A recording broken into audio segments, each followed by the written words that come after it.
Technology is about to go crazy. The Mitchells vs. the Machines is the only family movie I can think of to explicitly feature a taxi driver poster, so that's how you know it's goated.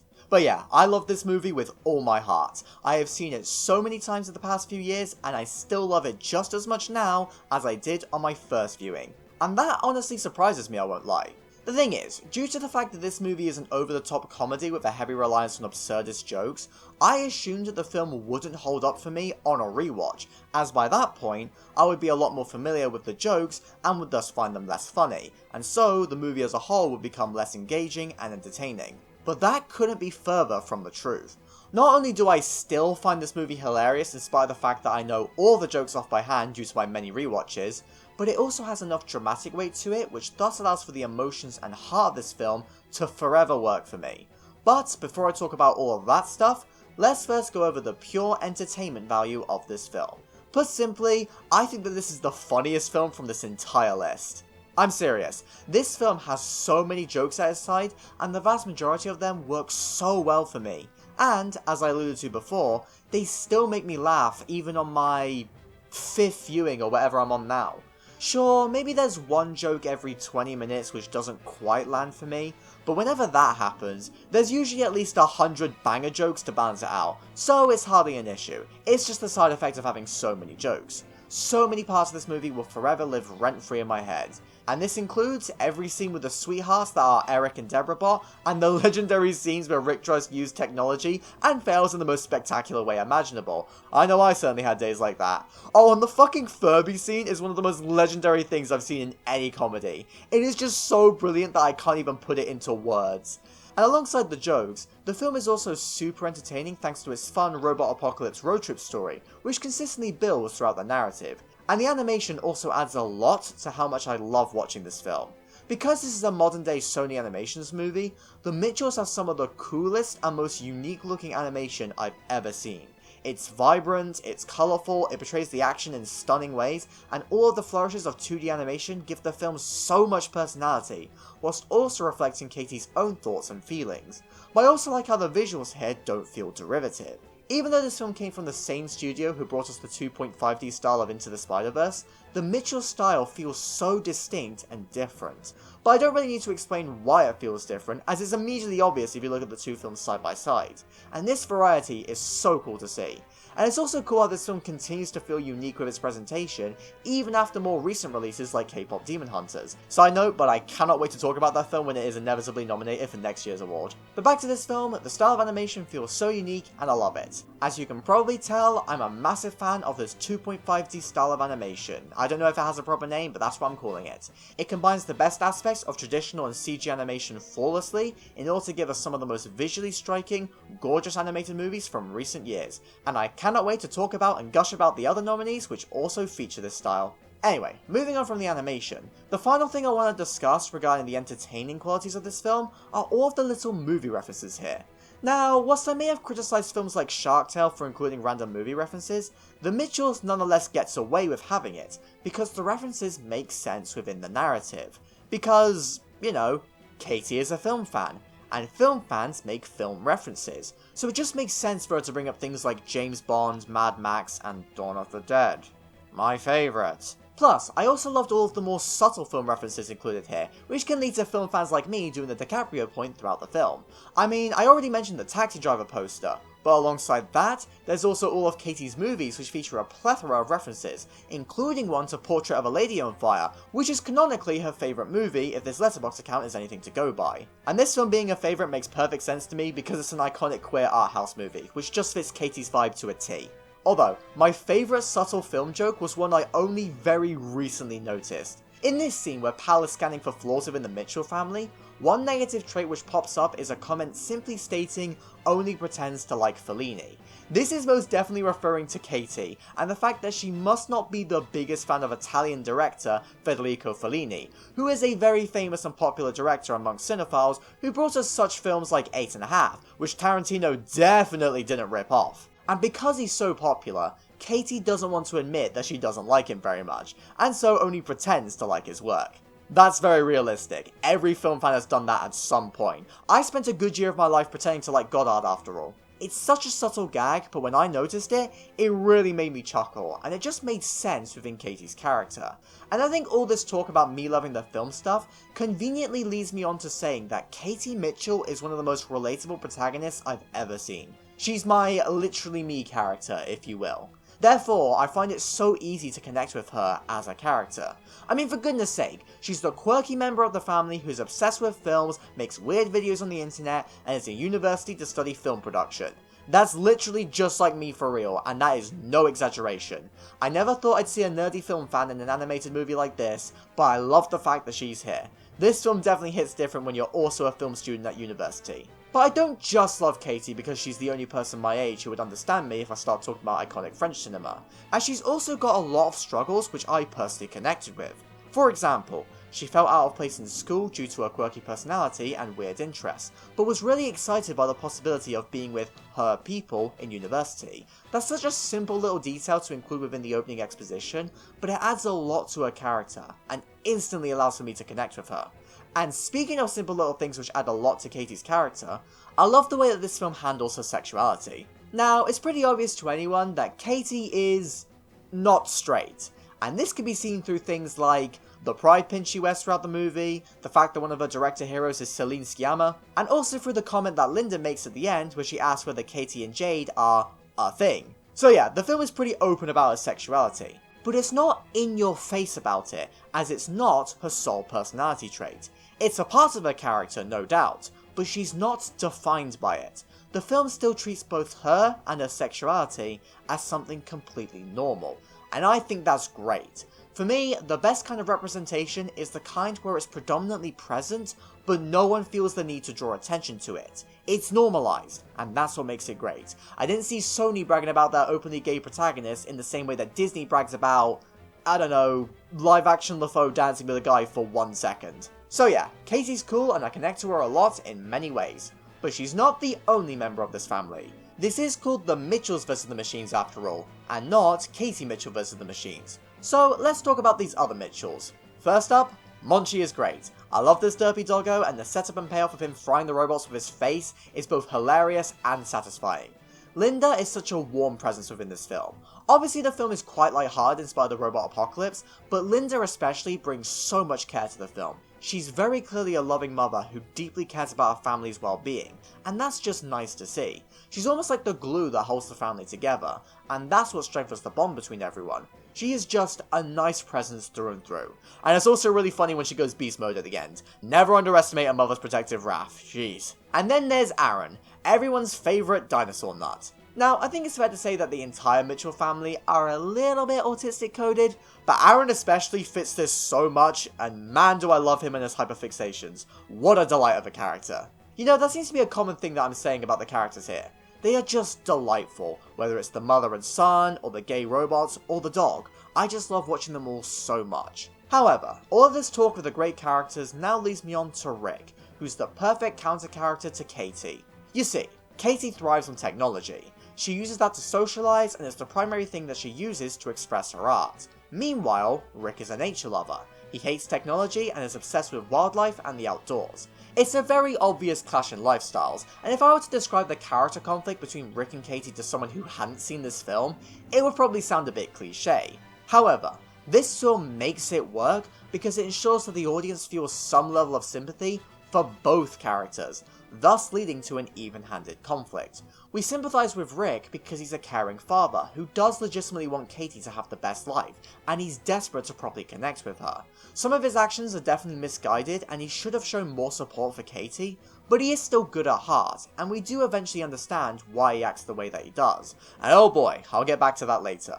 Meanwhile, we also sympathise with Katie. She doesn't feel like a typical rebellious teenager, and instead very clearly feels trapped within her current life. She's so different from her parents, and while she's accepted that, Rick hasn't entirely, which thus makes things difficult for Katie at home. And that therefore allows us to understand why she's so desperate to leave. She makes poor decisions and underestimates how much her dad truly does care for her, but we understand the situation and her desire to get out of it. And going back to her filmmaking passion, this is once again another thing which I related to immensely within this film.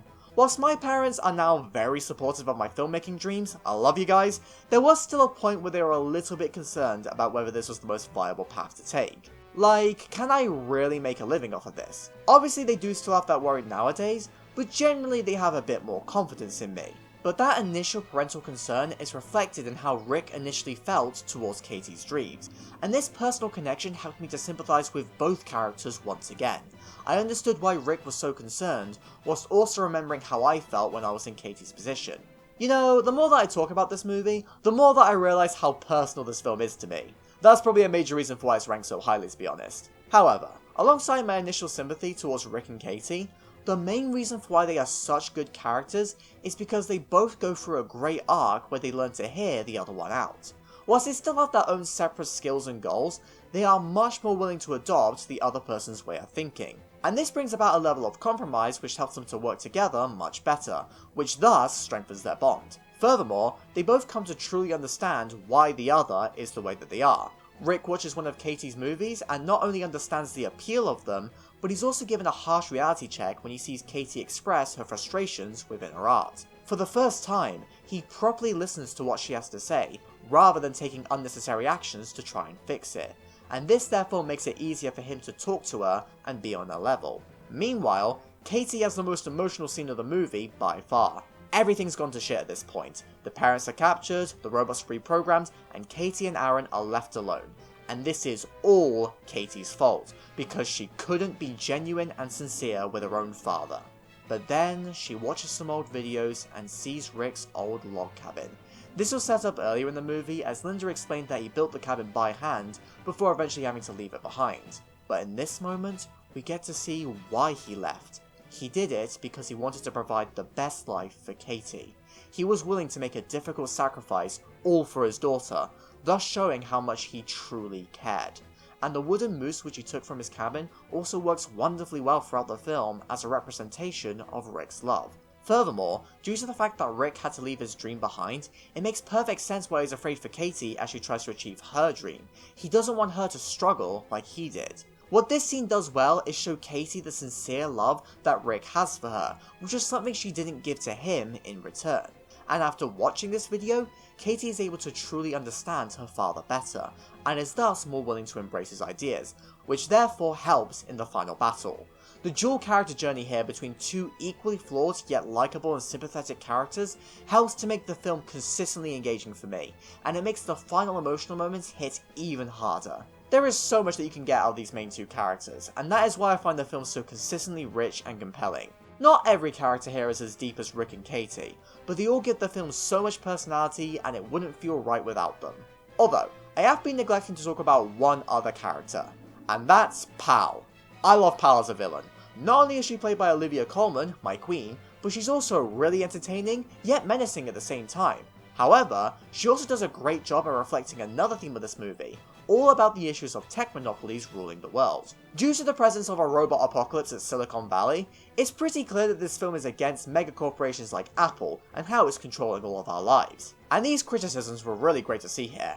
But I liked how the film was able to criticize these companies without directly criticizing the technology itself. The thing is, in a robot apocalypse story like this, which features a nature-loving dad, it could have been so easy for the film to become a generic anti-phone movie a grumpy boomer would make. However, it's so much more intelligent than that. There are definitely some criticisms of technology here which can be seen through how the film shows our over-reliance on it, but it does still look at things in a much more even-handed way.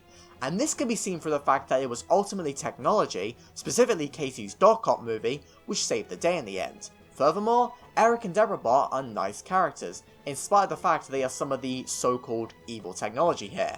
And above all else, it's clear that Katie was only able to fully express herself and find her people because of technology. And that was also how Rick was able to witness her passion and appreciate her desires in life. So for that reason, you can hardly say that all modern tech is bad here. There's definitely problems with it, and the big corporations need to scale back control and avoid moving too fast, but all of this modern tech can be used for good, and can be essential for many people within their lives. Hell, without modern tech, I wouldn't be making this video, and if I wasn't making this video, I have no idea what I'd be doing at this time. So yeah, I appreciate the more nuanced look into technology here, as I just think that it helped the film to stand out and gave the audience much more to think about. So yeah, as you can probably tell, I got a lot out of The Mitchells vs. the Machines. A large amount of my connection towards this movie comes from my personal experiences and interests, but even outside of that, it's still got 2 brilliant main character arcs, it's got wonderfully stylish and fun animation with great action, which all culminates to a kick-ass final act by the way,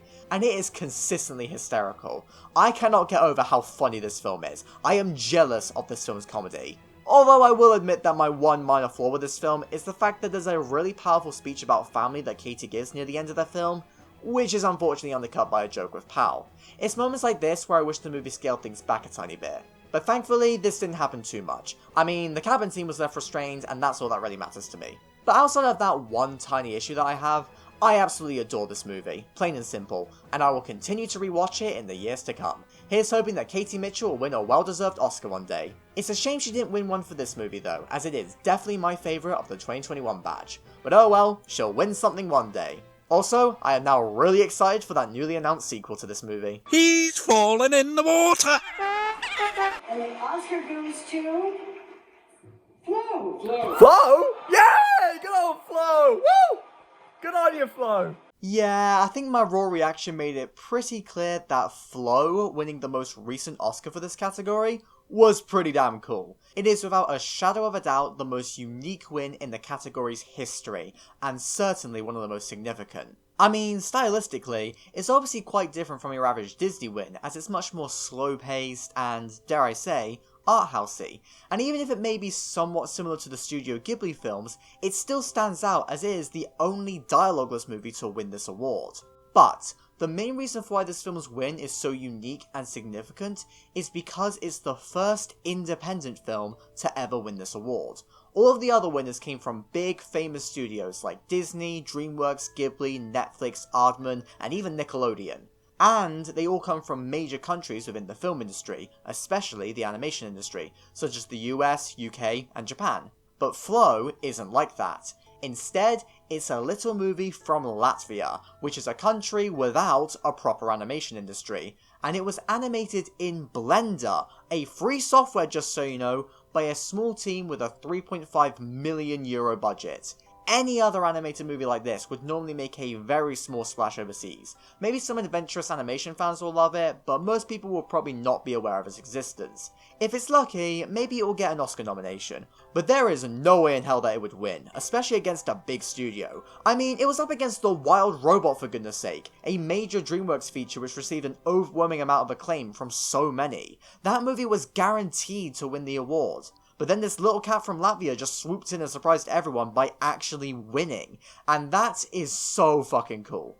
Look, there's a lot that you can criticize the Oscars for, but I will continue to love it because of the rare moments of greatness such as this. Seeing passionate creators get a chance to show the world what they are capable of is so damn inspiring for me. And it's inspiring for the rest of the world too. I mean, just look at how the country of Latvia reacted to the Oscar win. Flo is notable for being Latvia's very first Oscar win, and, from what I've heard, the whole country was watching the broadcast live in anticipation, which is extra impressive considering the fact that the award aired at like 1 or 2 AM for them. And the reason for why the whole country tuned in to see this award is because it truly was a national event for them. The ways that the country has embraced the film really makes me happy, not gonna lie. I mean, there's literally a statue of the cat, for goodness sake. That is truly amazing. I am making it a goal in my life to one day go to Latvia and see the statue for myself, because this brings me more joy than I could possibly describe.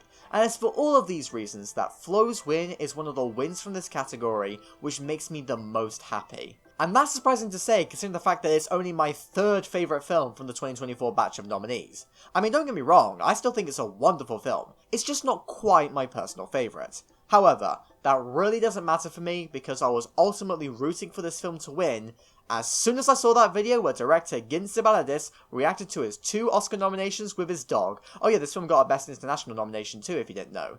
Either way, this is the single most precious video I have ever seen in my life, and it's what single-handedly made me realise that Ginse deserved this award. But I'll get back to talking about this man later. For now, let's discuss what makes this film so great. So I think I may as well start by discussing the aforementioned dialogueless nature of this film.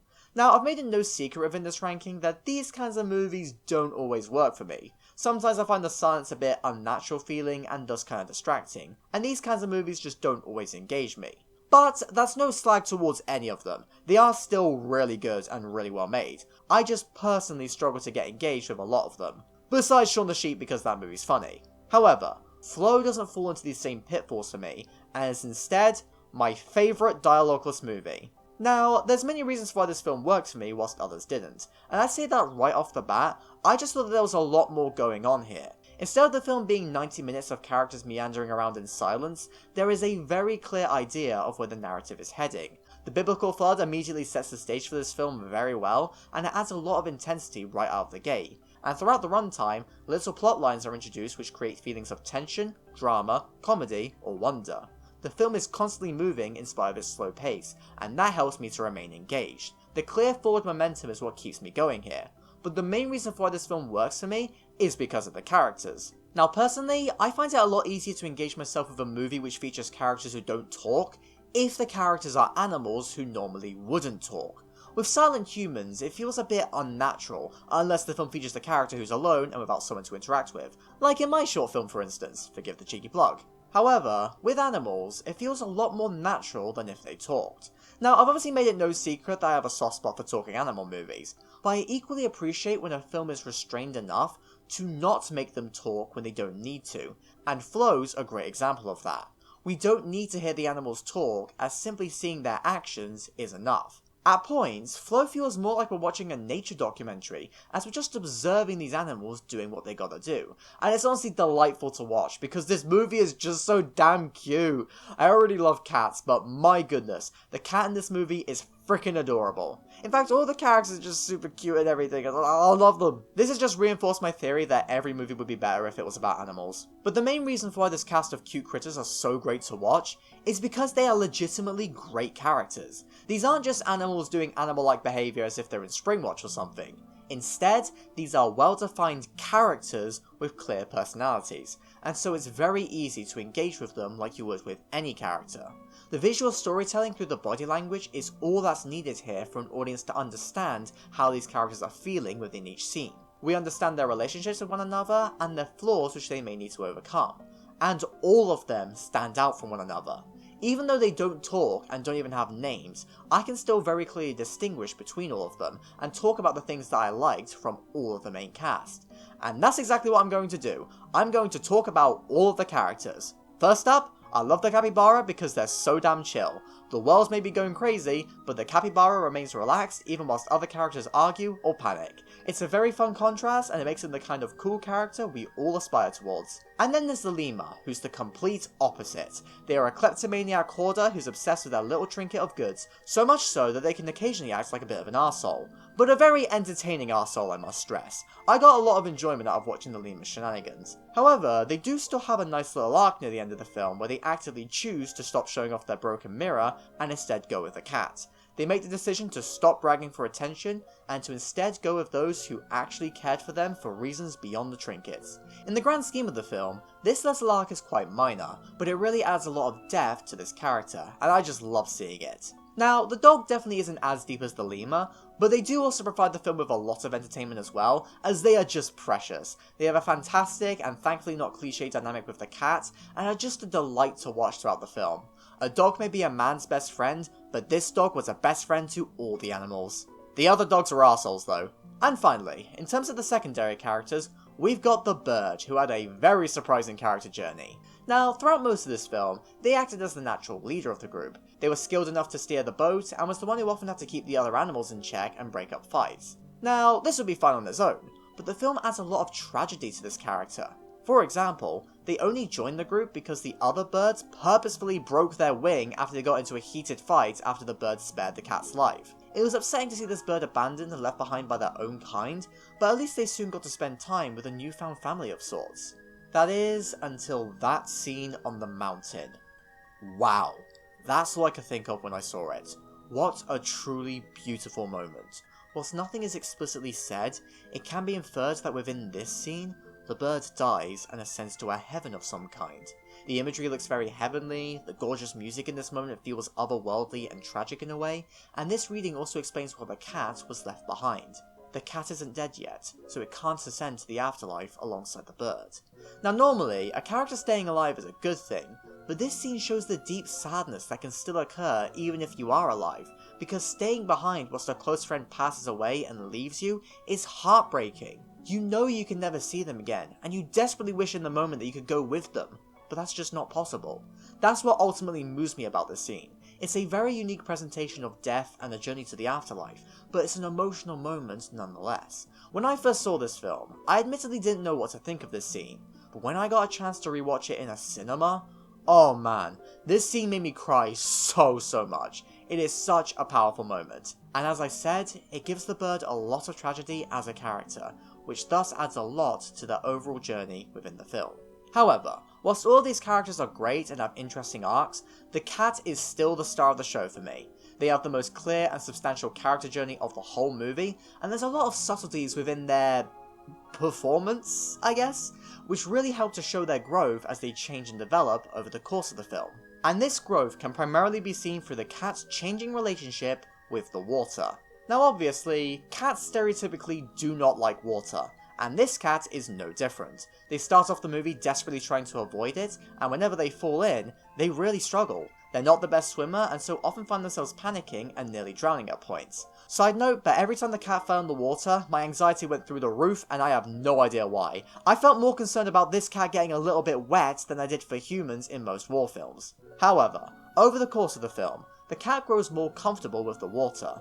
Every time they fall in, they become more familiar with the sights and feelings of it, and can thus swim around more without panic. Until eventually, they are actively jumping into the water in order to catch some fish. They aren't scared anymore, and are instead willingly facing their previous challenges head on. This was a great and very satisfying little arc for the character to have, but the other thing that the cat learns over the course of this film is how to connect with others. At the start, the cat is alone. They are the only one in this house, and they seem pretty content by themselves. However, this isolation makes it difficult for them to connect to others, and so they can often come across as a little bit nervous around the other animals. But, as they begin to spend more time with the other characters, they begin to bond with them, and gradually, they become more and more comfortable, until they are the ones to bring everyone back together at the end. It's as if the cat has a newfound family by the end of this film, and that's really nice to see. But I also love the cat's journey of connecting with new people because of how it links into the director's personal journey. You see, Ginz is a bit of a mad lad. He is, without a doubt, one of the most talented artists I have ever seen. And that's not just because he makes good movies. He's also immensely talented because he can do so much on his own. Before making Flow, Ginz had a track record of making films entirely on his own. For example, he made a short film called Aqua, which was all about a cat and a flood, sound familiar, all by himself when he was only 18 years old. Now that's impressive. But what's even more impressive is Away, a 75-minute long feature film which he made entirely by himself as if he's Phil nibbling on Romeo and Juliet sealed with a kiss. Ginz directed, produced, animated, edited, scored, and did the sound for the whole movie all on his own. That is an insane accomplishment. And what's even better is that Away is actually a really good film. I went to the effort to watch it for the purposes of this segment, and I'd highly recommend checking it out for yourself. It's definitely a bit more abstract than Flow, but it's got a lot of similar aspects. I mean, not only is there a scene with a load of black cats, which was definitely a pleasant surprise to see, but there's also a very expressive animal character, a camera which aims to primarily observe a character's actions rather than directly interacting with things, a score which drives home a lot of the emotion, and there's even some similar heavenly imagery here which relates to the themes of death. It was really cool to see what all of these brilliant skills from Ginz looks like at an early stage. But anyway, the main reason for why I brought up all of this past stuff is because Flow was a very different film for Ginz, as this was the first film which he made with a proper team.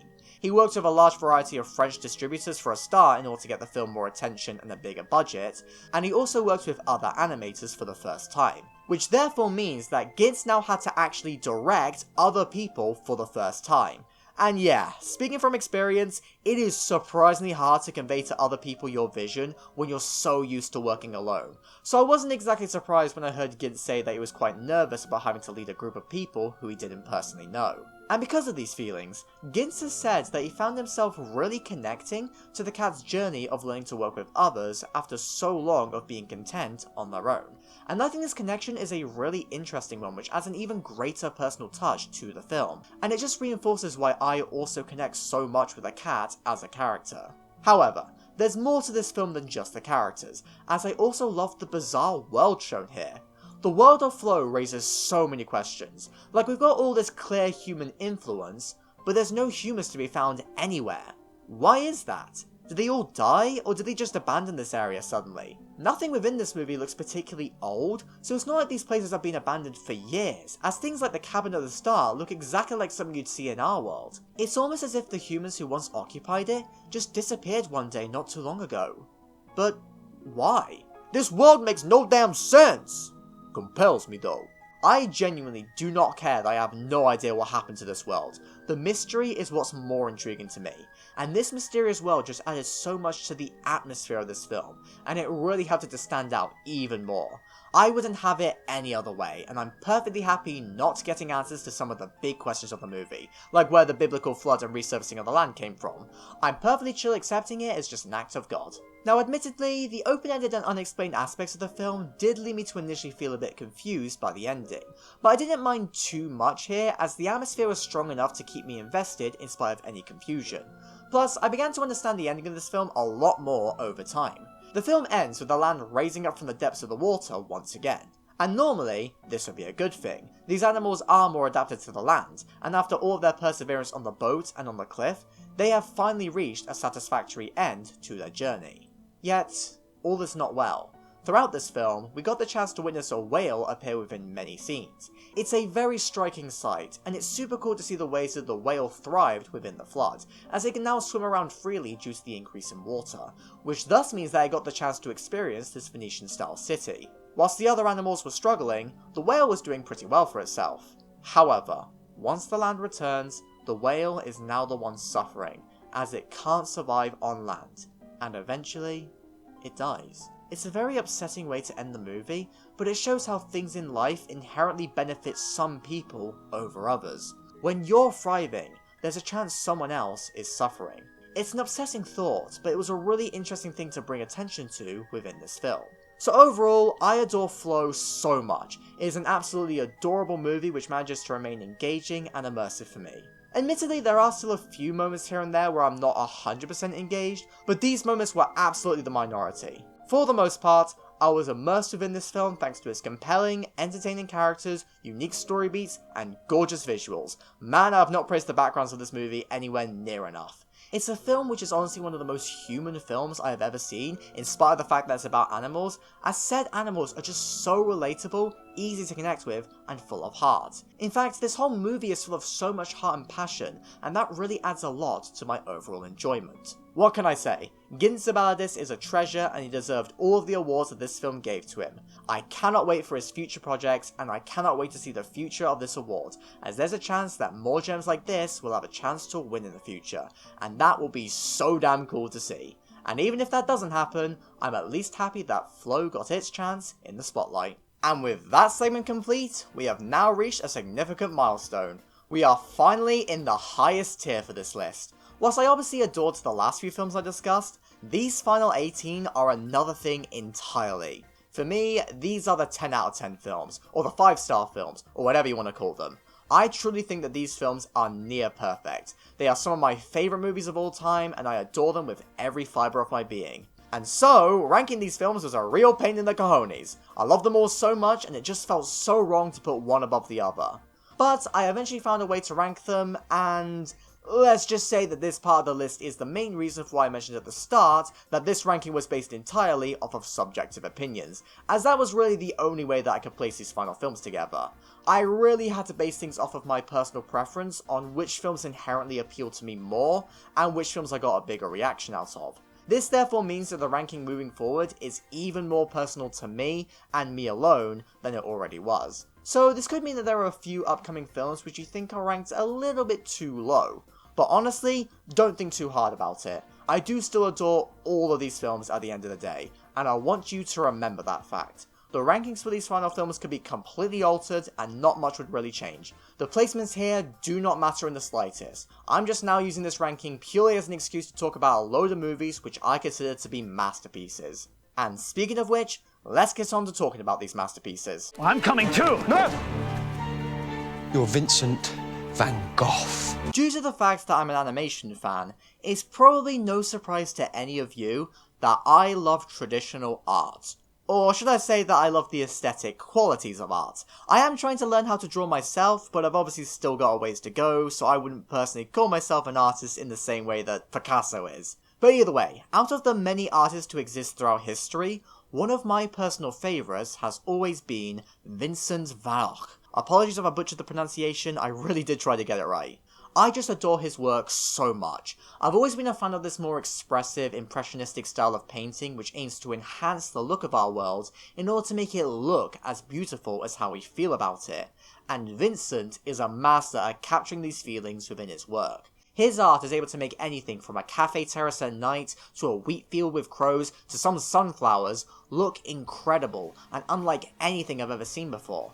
And this is without mentioning the fact that Starry Night is one of my top 10 favourite works of art ever made. And yes, that extends beyond just paintings. I'm talking art in general. And it is all the more impressive that Vincent was able to capture the ecstasy and joy of our world when he felt so much pain. He was somehow able to transform the pain of his life into ecstatic beauty. In my mind, that strange, wild man who roams the fields of Provence was not only the world's greatest artist, but also one of the greatest men who ever lived. And if you couldn't tell from what I just said, I gained a whole new appreciation for the man after I saw the Doctor Who episode, Vincent and the Doctor, which is without a doubt one of the greatest pieces of television I have ever watched. I beg of you, please watch this episode, or at least just watch the ending to it on YouTube. It will make you cry, but it's one of the most beautiful portraits of Vincent as a man ever made, and it highlighted a part of his personality which everyone knows, but it did so in a way which truly made us empathise with him in a way that an art history lesson could never do.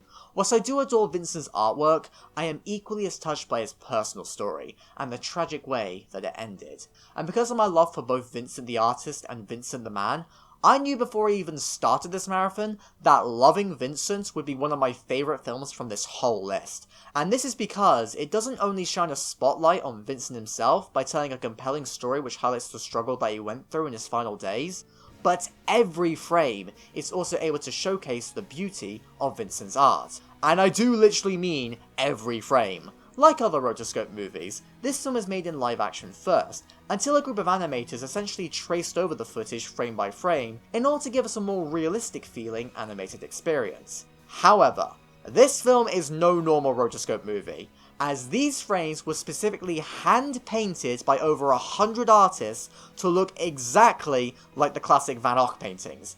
It is the world's first feature film to be composed entirely of handmade oil paintings, and these legendary artists made over 65,000 of these suckers for the sake of this movie.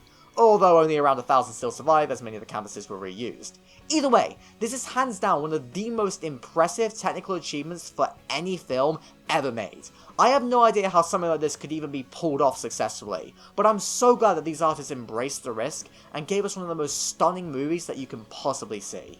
Look, there's plenty of gorgeous movies on this list, and I don't want to sound like I'm devaluing any of them when I say this, but Loving Vincent has my favourite visuals out of everything here.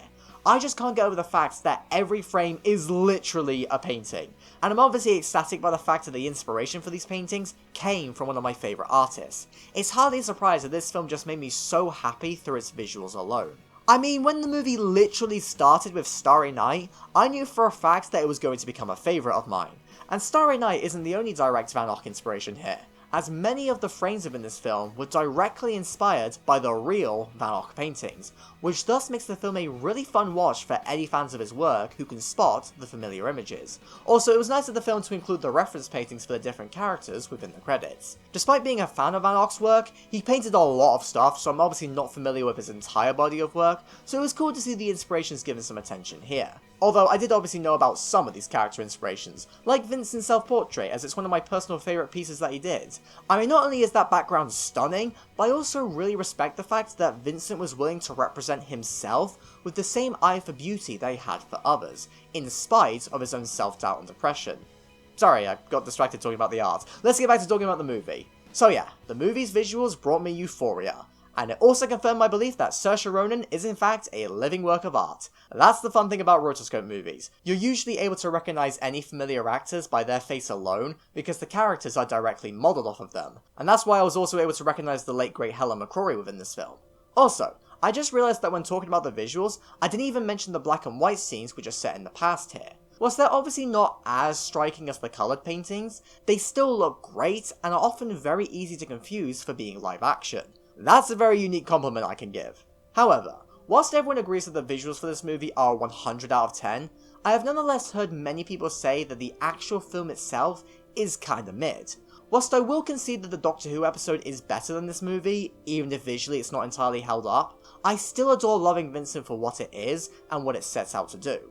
Personally, I thought that this film was really compelling and thematically rich, and this was primarily because of what it had to say about mental health. Now, as I made it pretty clear before, stories about Vincent often focus on his mental health issues, because it's a very defining part of him, which not only makes his work more impressive, because, as I said, he was still able to find the beauty in the world in spite of his torment, but it's also worth being aware of for educational purposes. Mental health was not something which anyone really thought about much back in the late 19th century. It's only recently that it started to be taken more seriously. And due to this fact, Vincent's story has always been one which upset me. Here is a man who is very clearly dealing with a lot of inner demons, and he desperately needs help and a proper support network. But that kind of stuff just wasn't available back in the day, and so instead, most people just saw Vincent as a madman, and things like the ear incident definitely didn't help with his reputation. And because of this, no one really gave Vincent the right support. His doctor tried to help him, but was unfortunately unsuccessful in spite of his best efforts,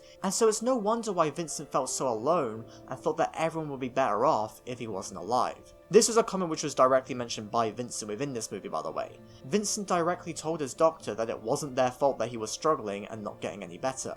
Vincent truly believed that every issue was all his own fault, and that was just so tragic to hear.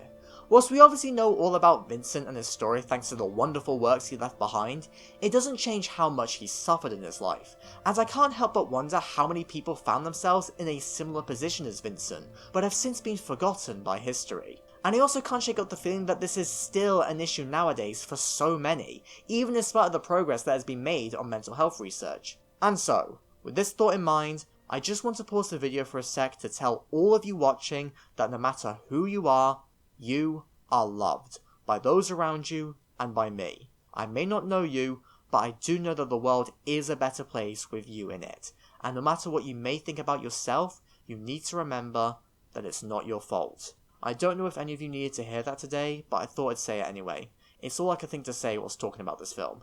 Yeah, it's pretty clear that I obviously have a deep connection to Vincent's story, and that's why media based around him, like Doctor Who and this movie, have left such a big impact on me. But the interesting thing about Loving Vincent is the fact that his commentary on mental health is quite subdued here, and isn't really focused on in a way to give the audience an emotional reaction. It doesn't have those same tear-jerking moments that Doctor Who had, and whilst this film does highlight Vincent's struggles within these scenes in the past, it is much more focused on the present in order to tell its audience some of the hard-to-accept truths about mental health in a more subtle, yet still compelling way. You see, contrary to what you may have believed up to this point, Vincent is not the main character of this film. And this is because the main plot takes place a year after Vincent's passing, so instead of being a direct biopic on Vincent's life, it is a much more unique story all about our protagonist, Armand, learning more about Vincent from others who knew him, in an attempt to come to terms with his death.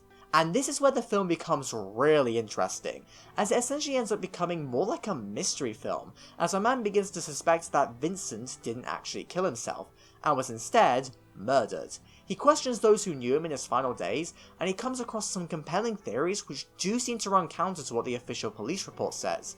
It even gets to the point where the audience becomes suspicious as well, and I just find this whole investigation approach really interesting, and it certainly wasn't what I expected from a film like this. However, the ultimate reason for why I found this mystery approach to the film so compelling is because of how it concluded. By the film's end, Armand still has doubts about Vincent's death, but no progression is made into understanding it any further. The characters and the audience have all come to terms with the fact that, despite what the investigation seems to imply, Vincent's death was ultimately a tragic case of suicide. The investigation went nowhere, and the ultimate point of its inclusion is that there is no point. It was a frivolous effort, and we all need to accept the hard fact that Vincent wasn't murdered, and instead chose to take his own life. And this ultimate conclusion links in really well to an overall idea which permeates throughout this film, all about how we never truly know what someone else is going through. During the final weeks of Vincent's life, he seemed to give the impression that he was fine, and was actually getting better. And that's what made it such a shock that he still decided to take his own life. This unexpected and sudden change is what didn't sit right with Armand, and was what ultimately made him believe that this death was foul play. Surely someone who seems to be feeling better wouldn't then kill themselves in spite of that. That just doesn't make any sense. Yet that's how things often play out. We have no idea how Vincent felt within his final days. Mental health problems can crop up so fast and without warning, and I think this film reflects that shocked feeling that those around the victim end up feeling. And it makes the film feel very realistic as a result. Plus, it also highlights something interesting about Armand. He simply cannot face the truth that Vincent was struggling so much to the point that he took his own life. And instead, he spends the whole movie desperately trying to find meaning in the death. He tries to convince himself that it must have been murder, because he can't accept the fact that Vincent was struggling in ways he couldn't possibly imagine. And this is why I said that the whole point of Armand's murder investigation is that there is no point. There is no meaning or understanding behind Vincent's death. He was an innocent man who was able to capture the beauty of this world within his art, yet he wasn't able to see the beauty in himself, in spite of his own stunning self-portrait. Once again, it's tragic to think about, but that's the truth. There's a lot of uncertainty highlighted within this film, but the one thing which we know is true is the fact that we don't know what Vincent's mental state was like. It's hard to accept, but it's the truth. Also, I liked the parallel that this film drew between the uncertainty of Vincent's mental health and the differing feelings that people had towards him as a person. During Armand's investigation, he talks to a lot of different people, and so many of them give completely different interpretations of what Vincent was like. Some liked him, and some hated him and saw him as a madman.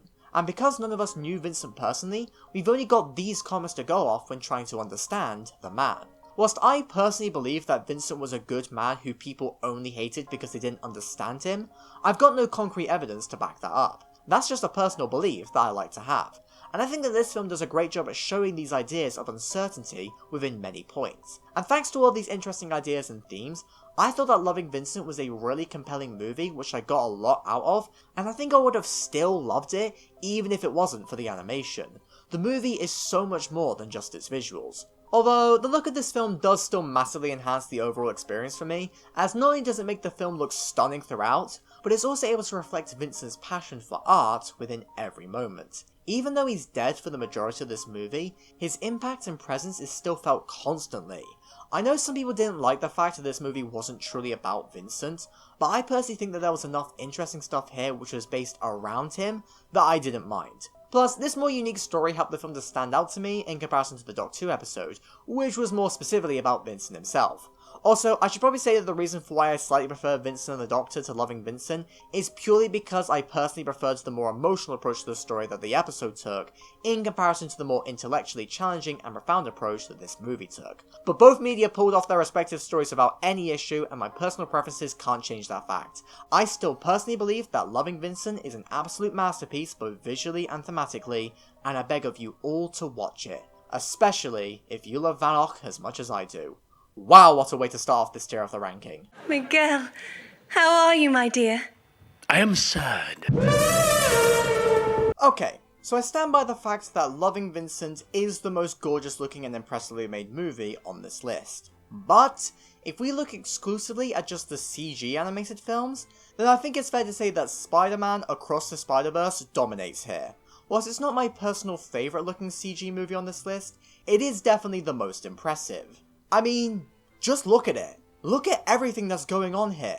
Look at all these different art styles. I can't believe that in one movie we can have traditional CG animation, stepped animation, Lego animation, shoutouts to the then 14-year-old Preston Matunga, you did a great job, watercolor animation, Da Vinci sketch animation, and let's not forget about Hobie, who cannot commit to a single art style because he is such a punk.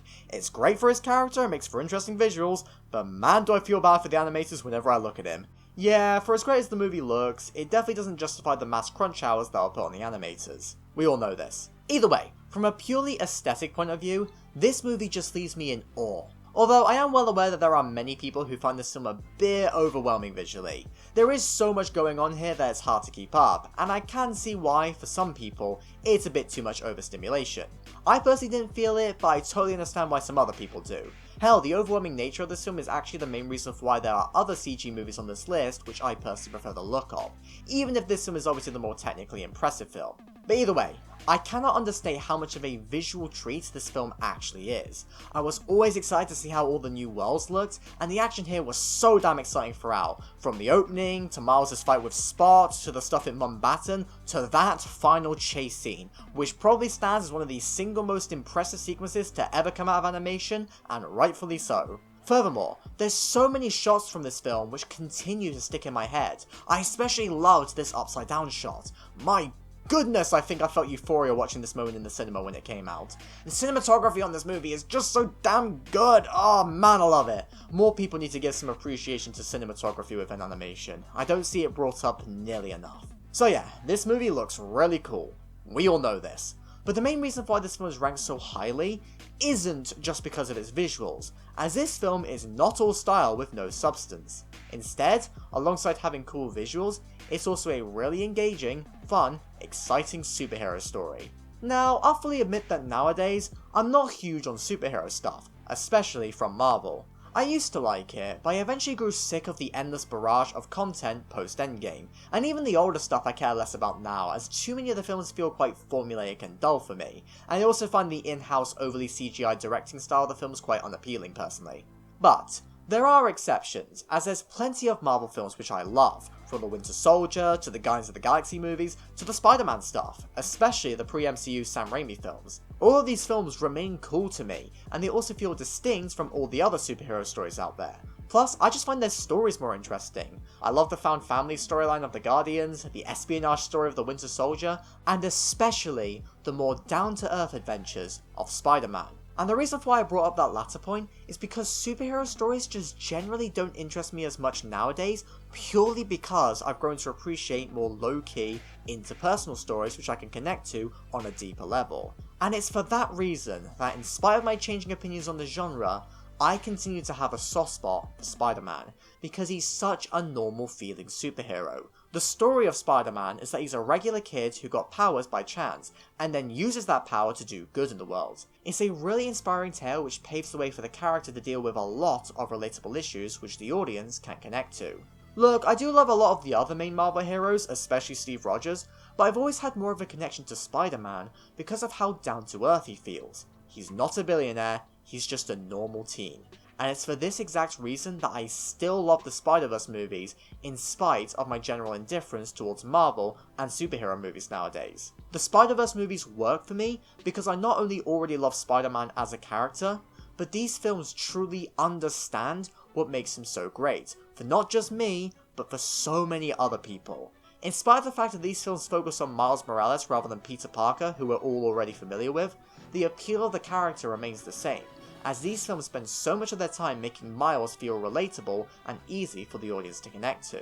Now, I'll obviously talk more about why I connected to Miles and Into the Spider-Verse when I get around to talking about that film later, but in the case of Across the Spider-Verse, the reason why I continued to love Miles' character was because I was invested in his journey of becoming an adult with new responsibilities.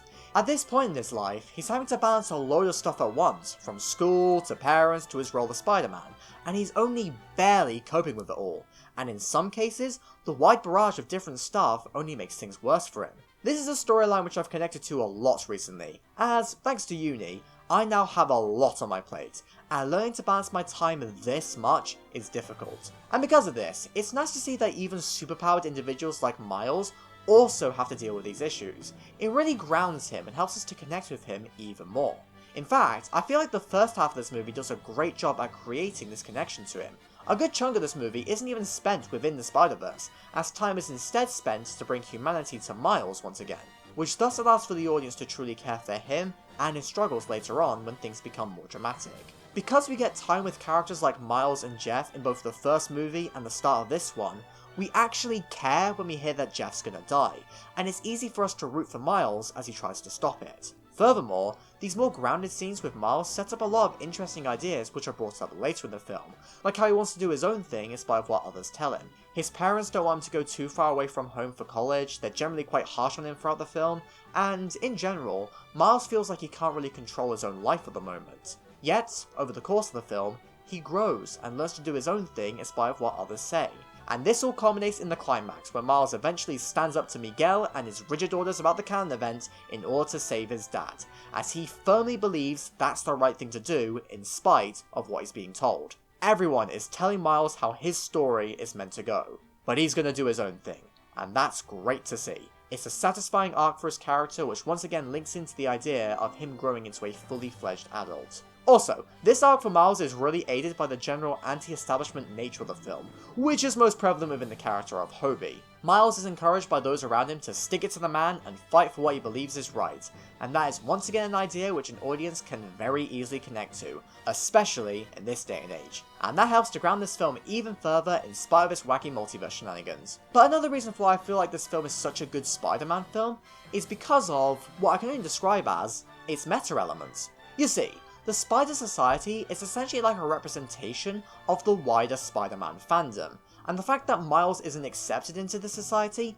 fits this idea surprisingly well, because you see, a lot of toxic fans don't see Miles Morales as a real Spider-Man. Now, the reasons for this belief range from people being Peter Parker purists to people being racist, but either way, it's a really dumb belief to have. Spider-Man is an all-encompassing character who can represent anyone, and as the first Spider-Verse said, anyone can wear the mask. Yet Miguel represents these toxic fans who can't accept Miles all because he's different. And in this film's case, Miles is different because he was bitten by a spider from a different universe to his own.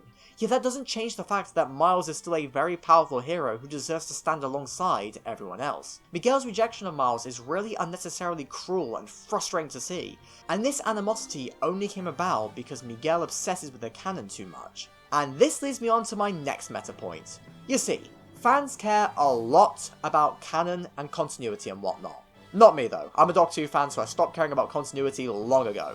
Either way, the idea of the canon event is a fun one which creatively explains why so many Spider-Man stories are similar to each other. Every universe has its own Uncle Ben after all. But it also reflects the fan idea of canon, and this belief that you should never tamper with it no matter what. Miguel is obsessed with the canon and doesn't want anyone to mess it up, and that's why he's so harsh to Miles. All of this stuff with Miguel is really compelling and works as a great meta-commentary on the toxicity of fan culture.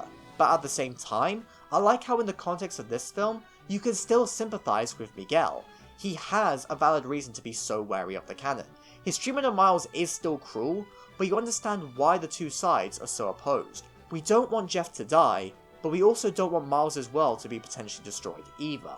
The whole final act leads to a lot of conflicting feelings for the audience, as we get to hear both sides of the argument, but that's what makes for interesting drama. Now yes, if you think about the canon event for too long, you can probably think up some plot holes related to it, but I honestly don't mind these issues too much. Canon is a stupid thing to think about in my opinion, so the absurdist nature of canon events kinda reflects that feeling for me, so I can personally give it a free pass. Either way, thanks to how much this film truly understands Spider-Man as a character, his appeal to so many, and the fan circle which has been created from him, I think I could safely call this film the perfect Spider-Man movie. It just does everything right in that regard. But even when separating this film away from its Spider-Man identity, it's still really damn compelling on its own merits. It's very well paced throughout, and, as I said before, I loved how the first half was much slower paced so we got time to grow attached to Miles and his family once again, and to get acquainted with his current struggles. However, Miles isn't the only character here, as there's many others who are also great to talk about. Now, I already discussed why I thought Miguel O'Hara was a great antagonist, but alongside him, I also loved the other antagonist of this movie, who is much more explicitly a villain. The Spot! I love this guy so much, and I also love how much he changes over the course of the film. At the start, he is very much a textbook villain of the week. He's incompetent, goofy, and no one treats him seriously. But he is very entertaining. Not only are his powers fun, but my goodness, I love Jason Schwartzman so much. I don't know what it is, but something about this guy's mannerisms and the way he talks is just so funny to me. He's got a kind of energy which I just vibe with. Yet, in spite of his goofiness, he does nonetheless develop into a legitimately threatening villain after a while. Once he gets his true power and starts giving Miles freaky visions, whoa, he suddenly feels like a very real threat. I cannot wait to see more of this side of him in the future. He is such a great presence within this film. And as for the other characters, Peter B. Parker is great as usual, and it's nice to see a Spider-Man who has successfully been able to settle down with a family of some kind. It's something basically every Spider-Man fan wanted to see at some point, so seeing it here was really nice. And I loved how it linked into Miles' story, as Peter B was inspired to have a kid because of his father-like relationship with Miles in the first movie. He may not be in this film very much, but his presence is nonetheless a warm one which I really appreciated. And alongside him, we've got some great new characters here too, like Pav, who is so much fun and a great character to vibe with. I also love the wacky Mombasa world that he lived in. But man, the main standout character for me is undoubtedly Hobie Brown, this Cockney punk legend. I love this guy. He is so funny and so unapologetically British, and he's great. I heard that some Americans apparently struggle to understand what he was saying, and honestly, that fact makes me happy. Let these accents thrive. Who cares if no one else can understand what's being said? But yeah, Hobie's great, and as I alluded to before, his anti-establishment attitude links in really well to Miles' arc throughout the film. Whilst I do undoubtedly miss the presence of Nick Cage and John Mulaney here, I nonetheless think that Pav and Hobie are great fun characters in of themselves, so the loss wasn't too bad for me.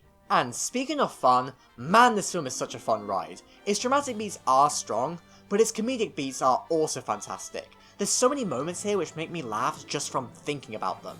I especially loved, Spider-Man, where'd you create that guy? I don't know why, it just makes me chuckle every time. But going back to the dramatic beats, there is one character who I'm yet to discuss, and that's Gwen Stacy. Now, outside of Miles, she arguably has the most significant role within the narrative. Hell, the film even opens with her world, with the initial focus being given to her struggles. Before we get to meet Miles once again, the audience gets to see how much Gwen is struggling with her personal life, particularly with her relationship to her father. Gwen knows that her father doesn't like Spider-Woman, and so she doesn't want to tell him the truth about herself, but when she's eventually forced to reveal herself, she nonetheless hopes that maybe, just maybe, he'll accept her. But no, he acts hostile, thus driving her away. It's really heartbreaking to see their relationship fracture like that. But, after starting the movie off with this plot point, it is eventually resolved by the end of this film when the pair are able to fully reconcile and mend their bond. There may have been initial hostility created out of misunderstanding or fear, but now there's an acceptance, and all is forgiven. And this is just a really nice note to end Gwen's story on. And it's also a storyline which I think a lot of queer people can connect with, because, yeah, Gwen admitting to her father that she's Spider-Woman is a pretty obvious allegory for coming out. And if that wasn't obvious enough, there's a trans pride flag in Gwen's room. So, yeah, mad respect to this film for including this, by the way. Gwen's role within the narrative of this film is a really strong one, as her connection to Miles really drives his arc. But she's also a great sympathetic character on her own merits, who got some much needed development and backstory after the first movie only teased it. And this storyline with her was just a fantastic addition to the film, and the resolution to it really helped to give the film a nice conclusive feeling. And with that point made, let's address a rather controversial element of this movie. Yes, Across the Spider-Verse is only the first part of a much bigger story which won't conclude until 2027. Christ, I'll be 21 by the time Beyond the Spider-Verse comes out. And because of that fact, some people don't like this film because it's only half a movie, and so they find it very unsatisfying to watch as its own thing. I disagree strongly. Yes, it does end with a cliffhanger and some plot points won't be resolved just yet, but it's still a complete story on its own merits, and works perfectly fine as its own thing. Whilst the wider narrative is only half complete, Miles has still had a full character arc here, which I've already discussed. Furthermore, Gwen's story wrapped up in a really satisfying, conclusive way. And it's for these reasons that I still feel like Across the Spider-Verse is a satisfying viewing experience. It's no different for me than how Empire Strikes Back feels. That's a story which doesn't complete its wider narrative and thus leaves plot points unresolved, but it doesn't matter because it works really well as its own thing. and it nicely sets up future events. And speaking of which, yeah, the cliffhanger still got me really hyped even on a rewatch. It's very simple, but it works so well. I especially think that the reveal of Earth 42 was a strong one. I may have personally realised that Miles was in the wrong world before the film officially showed it, but I nonetheless still love the ways that the editing tricks you into thinking Miles was actually back home. Ah, strong filmmaking, love to see it. And the reveal of Prowler Miles and the dead Jeff was also brilliant, and it added a lot of additional suspense here. And yeah, this is just a damn exciting cliffhanger. And I also loved how it was followed by Gwen's little scene at the end, which nicely caps off the story. All in all, this ending made me so damn hyped for Beyond the Spider-Verse, even on a rewatch. I just hope and pray that it will actually be good. If it's not, I think I may actually keel over and die. So yeah, overall, this incredibly popular movie, which basically everyone says is amazing, was in fact amazing for me. I love basically every part of it, from its visuals, to its character work, to its meta-interpretations of the Spider-Man lore. It expands upon the first Spider-Verse film in amazing ways, which thus makes it a perfect sequel, as well as a perfect Spider-Man movie. And, in spite of the fact that it is the longest film in this whole list at a runtime of 2 hours 20 minutes, it is nonetheless a film which I can happily rewatch again and again without getting tired of it, as there is just so much stuff to notice and unpack here. I love it! But I didn't mind it losing the Oscar to The Boy and the Heron, as that movie was also fantastic. The charge must now be genocide.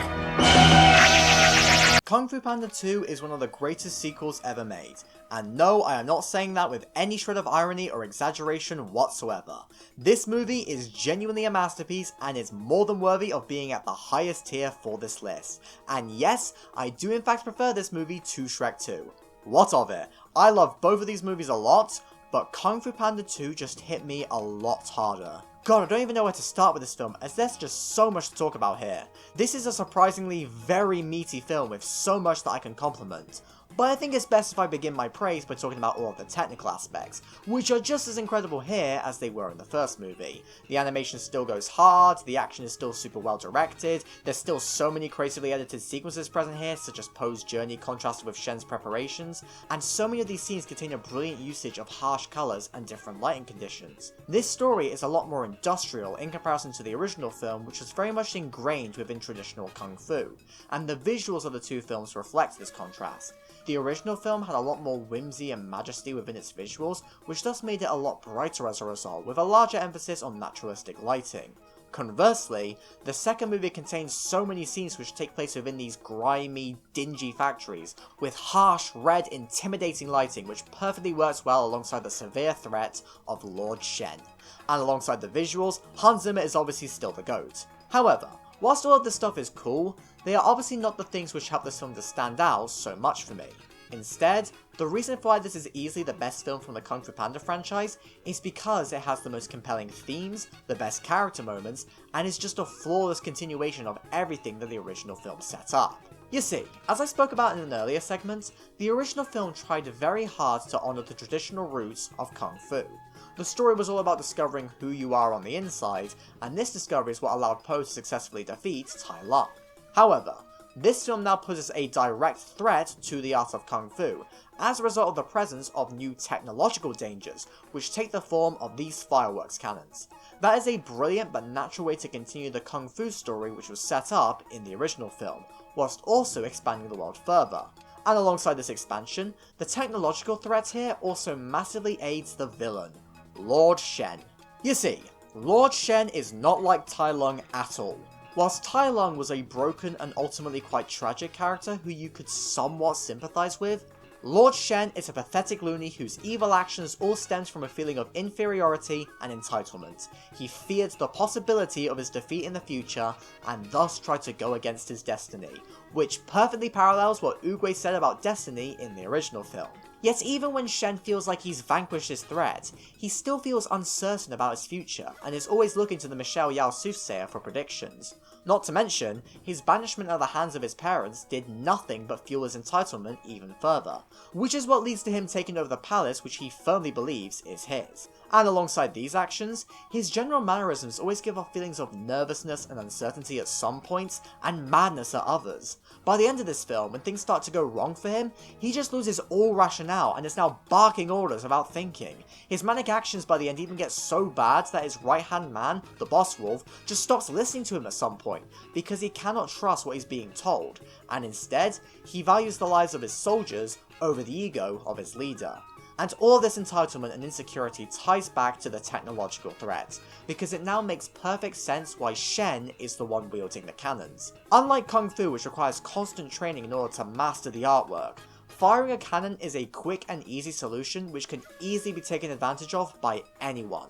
While Shen is no doubt a skilled fighter, it's probably fair to say that, because he can't control his emotions very well, he is not a Kung Fu master by any means, and I'd argue that he'd probably lose in a fight against Tai Lung. Therefore, I like to imagine that this lack of perfection fuels his insecurities even further, which is why he opts to use the easier alternative to Kung Fu, the cannons. This quick and easy solution shows a lack of care for the art of Kung Fu, and that's why this technological threat is so dangerous for the future of the art form, and that's why Shifu told the gang that it needed to be stopped. However, while Shen may be a loser, that doesn't change the fact that he is still quite possibly the most evil villain that DreamWorks has ever created, even beating out Big Jack Horner. And that's hardly a surprise. I mean, you don't exactly cast Gary Oldman in your movie expecting him to play a good guy now, do you? But as an example of Shen's evilness, the first proper scene we get of modern day Shen is honestly one of the coldest things I have seen any villain do. He rocks up to the palace with a massive fuck-off cannon, and then says this line. Oh, it's your parting gift, in that it will part you. Part of you here, part of you there, and part of you way over there, staining the wall. And then, he actually shoots Master Rhino in cold blood. Jeez Louise, and to think that's his lesser crime, as he also committed the heinous action of... oh, what's the word? Oh yes, genocide! Yeah, this movie aimed for a family audience, features a villain who single-handedly wiped out the vast majority of pandas, all because a creature of black and white is predicted to defeat him. And whiny crybaby Shen can't have that now, can he? My dreams of conquest! That is such a piss-poor motivation for his villainy, but it's nonetheless so effective at cementing Shen as pure evil. But the main reason for why Shen works so well as a villain isn't actually because of his character, but instead because of how he ties in to Poe's arc. You see, unless you have the intelligence of your average Twitter user, you will know that Poe is in fact a panda, and Shen killed all the pandas. And you may have also noticed that Poe's dad in the original film, Mr. Ping, is a goose rather than a panda. Yeah, once you watch the prologue to this movie, it becomes abundantly clear that Poe was adopted by Mr. Ping after the death of Poe's parents at the hands of Shen. This means that, once again in this ranking, we've got a found family narrative here. However, this is a storyline which was directly instigated by a villain and was set up in the second movie rather than the original, which only hinted towards Poe being adopted, rather than focusing on it. This storyline wasn't important to the original film, but it works perfectly in the sequel because it allows Poe to grow as a character. The original film was all about Poe becoming accepted and proving himself in the present, and now the sequel expands his character by looking at his past and how it is affecting him now. Once again, proving how this is one of the best sequels ever made. In order for Poe to truly grow as a character, he has to learn to accept the past and move on from the trauma associated with his childhood. Now, there are so many reasons why this storyline is absolutely fantastic, and all of these factors help to contribute to the film's overall stellar quality. But one of the big reasons why this story works so well here is because it makes Shen an incredibly personal threat to Poe, which thus makes the hero-villain dynamic a lot more compelling, especially in comparison to the other Kung Fu Panda villains, as in the other films, Tai Lung was Shifu's surrogate son, Kai was a former friend of Oogway, and the chameleon was the one who looked after Zhen. Whilst all of these villains had a relation to one of the main characters, they only really impacted Poe indirectly. Yet with Shen, he was the one directly responsible for Poe's trauma. In fact, you could even say that Shen was directly responsible for where Poe is currently at in life, as he was the one who caused Poe to end up in the Valley of Peace, which thus led to him becoming a Kung Fu warrior. And then on the other side of the coin, Shen only turned into a genocidal maniac because he fears the prophecy which foretold his eventual defeat at the hands of Poe. And because of these characters' ties to each other, you could arguably say that Shen created Poe. and Po created Shen. Po, why'd he create that guy? This is a great way to show the parallel between hero and villain, the yin and yang, if you will. However, that's not all I have to say regarding the way that Po's backstory was presented within this film, as I also really appreciated the way that Po's PTSD was handled here. Due to the fact that the panda genocide happened whilst Po was really young, he doesn't really remember it too much, but he nonetheless feels some trauma subconsciously. And I loved how this was represented through the use of this one symbol which triggered Po's flashbacks.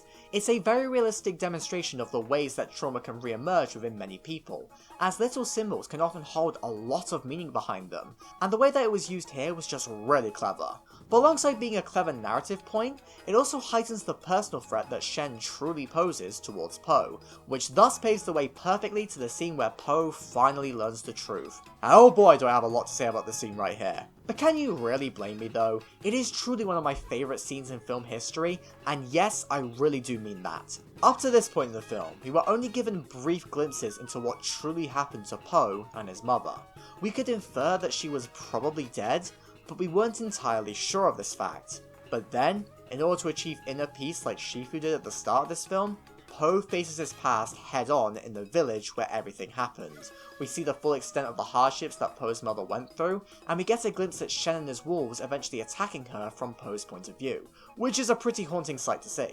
But this understanding, this closure, is essential to this story, as it is what helps Po to come to terms with what truly happened to him. Yet, whilst the scene is very powerful and tragic and hard-hitting, it is nonetheless still able to present us with an absolutely incredible message. Your story may not have such a happy beginning, but that doesn't make you who you are, who you choose to be. And then that is followed by one of the best examples of old footage being used in a montage-like sequence to tell a greater narrative, as it quickly shows off all of Po's achievements and key memories across the two films, which also shows how much he has grown and moved past his grief in the years since.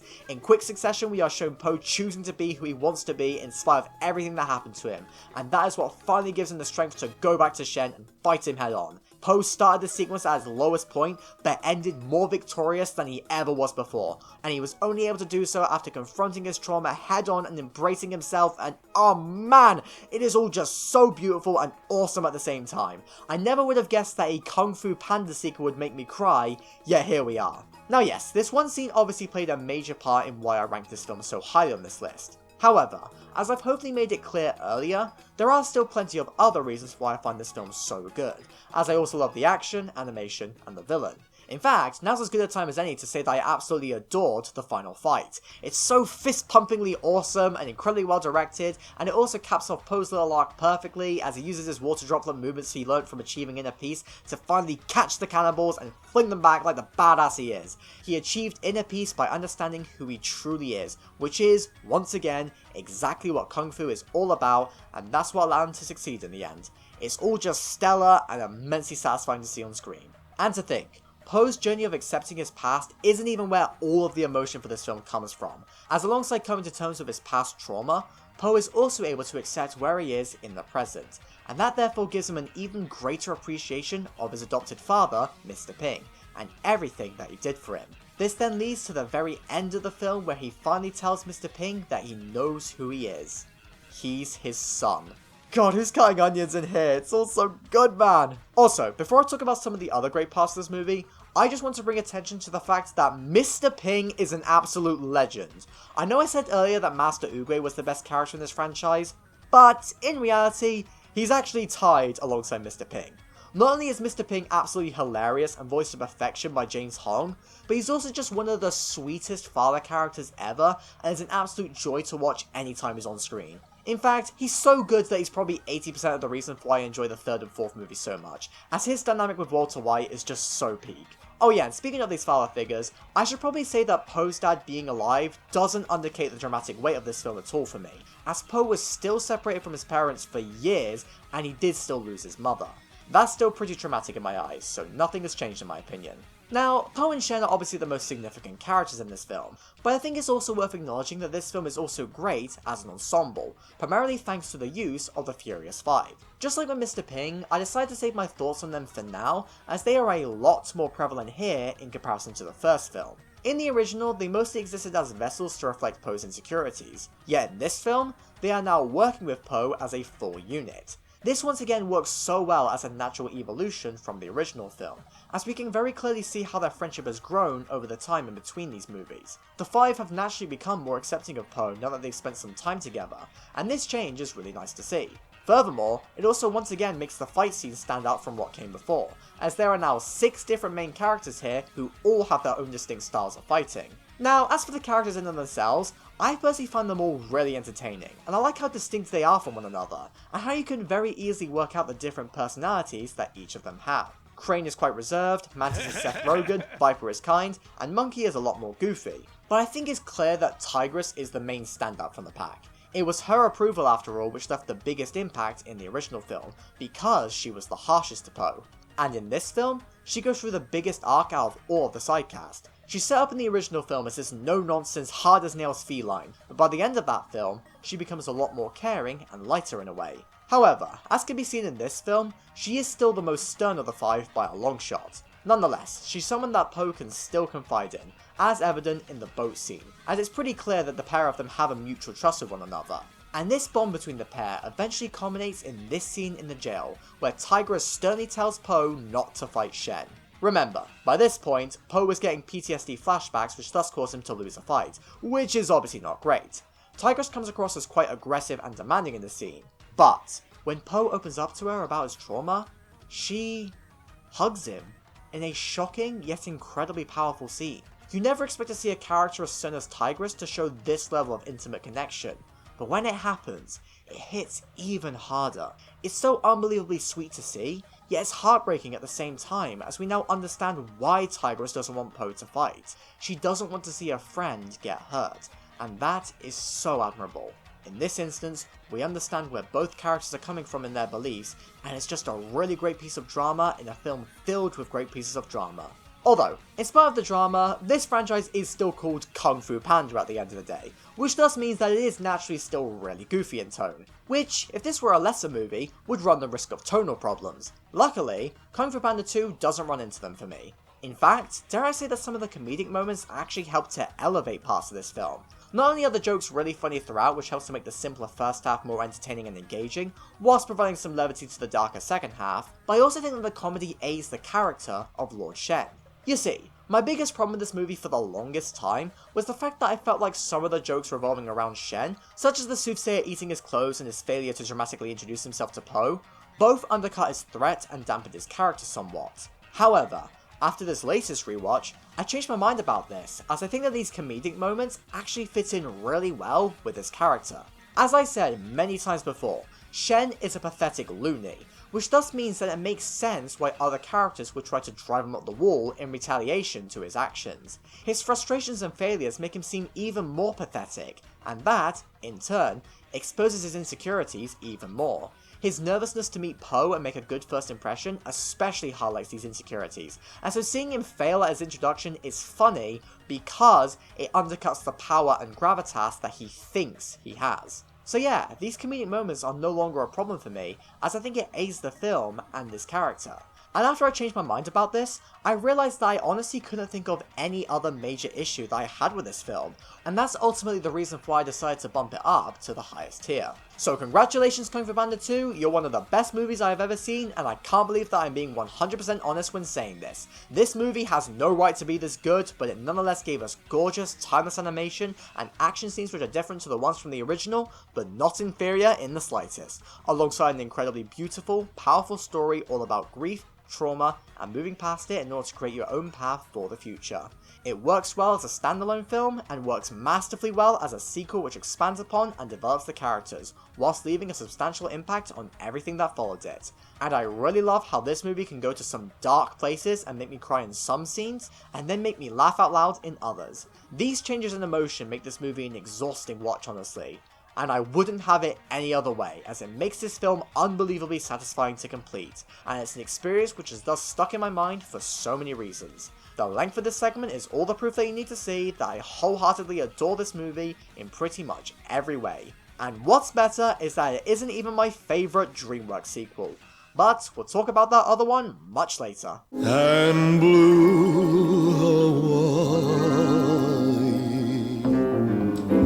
Okay, So I've made it pretty apparent that I am not really obsessed with Walt Disney Animation Studios. There's a few films which I do still really like from them, like the Renaissance films obviously, and Zootopia, which you know I love, but the thing is, there are not that many classic Disney films which I truly adore, and honestly, for the longest time, I didn't really have a favourite Disney movie, because there was none that I could say that I clearly loved above the rest. At least, I used to feel that way.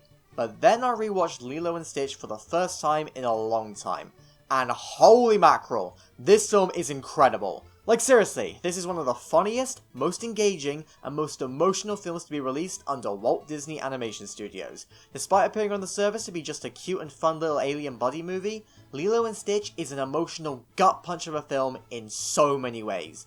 And the most obvious example of how emotional this film gets can be seen with this bloke right here. I mean, come on, let the man eat his ice cream. I have never felt so bad for a minor character in all my life until I saw the ice cream dude. Name a character who went through more pain than this guy, besides Jesse Pinkman and Laura Palmer. Okay, joking apart, the family drama at the heart of this movie is just so effective and powerful for me. We are presented with a broken family where two sisters have to look after each other after their parents have passed away. This family isn't very stable, and Nani and Lilo do argue with each other quite a lot, but that's understandable for the audience because Nani is Lilo's sister, not her mother. She's 19 years old and isn't prepared to be a parent, so why should we expect her to be perfect? As a result of factors she couldn't control, she is forced to become responsible beyond her years in order to do what is best for Lilo. Nani may be flawed, but she is still ultimately one of the most tragic and sympathetic characters that Disney has ever created. We feel every struggle that she feels, but at the same time, most of us can never possibly imagine the stress that she must be going through. She has to work hard to maintain a stable living, and she has to keep a troubled Lilo at bay, and you really do want everything to be alright for her in the end. And then, there's Lilo, who's got a completely different struggle when it comes to losing her parents, as that has led to her becoming much more aggressive and destructive, which is quite common for children her age after losing a parent. However, to make things even worse, it's pretty clear within this film that she already didn't fit in with the other kids, and this major loss within her life has only made things harder for her. And speaking of not fitting in, I'm just gonna say it, I think Lilo's on the spectrum. She struggles to pick up on various clues right away, she follows her own kind of logic which makes sense to her, people see her as different and weird, and I personally find her very relatable. Now, I don't know whether this was intentional or not, but I definitely see it, and honestly, that makes me like Lilo as a character even more, as it just makes it all the more sweet when she finally finds someone to connect to in the form of Stitch. Also, some of the really blunt comments that Lilo makes just have autism coding written all over it. Oh good, my dog found the chainsaw. And speaking of Lilo's quirks, I have to mention that I love this little detail implanted at the start of this film, which reflects the grief that Lilo is feeling. You see, Lilo is supposed to be at a dance rehearsal, but is instead feeding a fish, and when questioned about it, she says that the fish controls the weather. And all of the adults look upset when hearing her say this, and this is because later on in the film, we find out that it was bad weather which ultimately killed Lilo's parents after they were driving in a storm. Therefore, Lilo wants to prevent anything like that from happening again by feeding the fish. It's such a heartbreaking little detail which you only really notice on subsequent viewings. In hindsight, it's no wonder why Lilo beat the shit out of the stupid girl who called her crazy. Go on Lilo, fuck that little twerp up! So yeah, it's clear that both Nani and Lilo are incredibly sympathetic, and they are largely the reason for why the film is as engaging as it is, as you just want to see everything work out for them. And when things don't work out, it's devastating to see. Despite the fact that I knew everything would ultimately be fine, as I know how this film ends, I still cried during that hammock scene when Nani sang to Lilo after it looked like Lilo would be taken away. It is seriously just that powerful of a scene. Yet, in spite of the audience's desire for the two to stay together, I like how the film doesn't make a person like Cobra Bubbles unlikable. Now yes, as a kid I hated him, but on this latest rewatch, I totally understood his point of view. Just like Nani, he wants the best for Lilo, and in his mind, Nani isn't able to provide that. Yet he still absolutely sympathizes with Nani's struggles at the end of the day, because he's a normal guy who's doing an important job that's ultimately for Lilo's benefit. I just like the fact that Bubbles is handled in a really intelligent and mature way, in spite of how easy it could have been for this film to make him some kind of one-note secondary antagonist. However, in spite of the difficulties within the family, there are still two bright spots within this film which help to make things better for the sisters and also help to make the film more enjoyable and entertaining for the audience.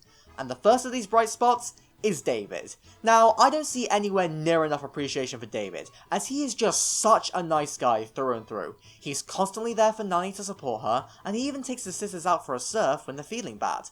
Plus, he also rescues Stitch when it looks like he might drown, and he also selflessly finds Nani a job and sets her up for an interview for it, which could have saved the family if it wasn't for the house getting wrecked. Whilst it is obvious that he has a crush on Nani, he nonetheless respects her boundaries and doesn't push for a romance, because he understands the pressure that she's under, and that's why he helps her out so much. He's acting as a good friend first and foremost, because that's what Nani needs at this point. Honestly, David is a legend, and is the kind of person that everyone needs in their life. Let's get the David Appreciation Society going. And alongside David, the second major bright spot within this film is, obviously, the alien plotline with Stitch. Now, the alien stuff isn't quite as good as the family stuff, however, it is still amazing, engaging, and so much fun. And the main reason for why it works so well is because Stitch is an amazing character. He's funny, he's cute, and he pulls off that Elvis look flawlessly. Oh, and speaking of which, does this movie count as an Elvis movie? I mean, it does have a lot of parallels with Blue Hawaii after all. Like, both films are set in Hawaii, both have Elvis songs, and Stitch is blue. Oh, who am I kidding? Blue Hawaii fucking sucks, and it was wrong of me to compare it to this masterpiece. Either way, Stitch is great. Plus, he's also a really interesting character on top of everything I've already said about him. And this is because, if you're looking for trouble, you came to the right place, as Stitch was created for destruction, which normally would make him nothing but a hound dog and a dangerous menace, and that is exactly how everyone within the Galactic Federation treats him.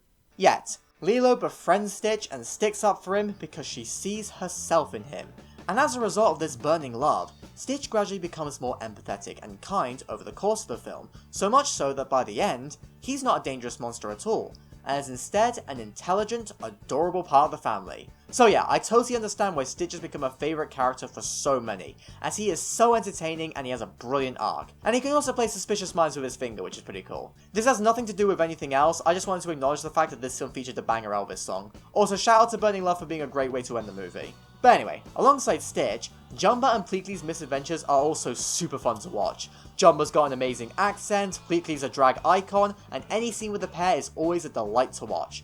Oh, and the whole fight within the house is absolutely hysterical from start to finish, and the final spaceship battle is also really exciting as well.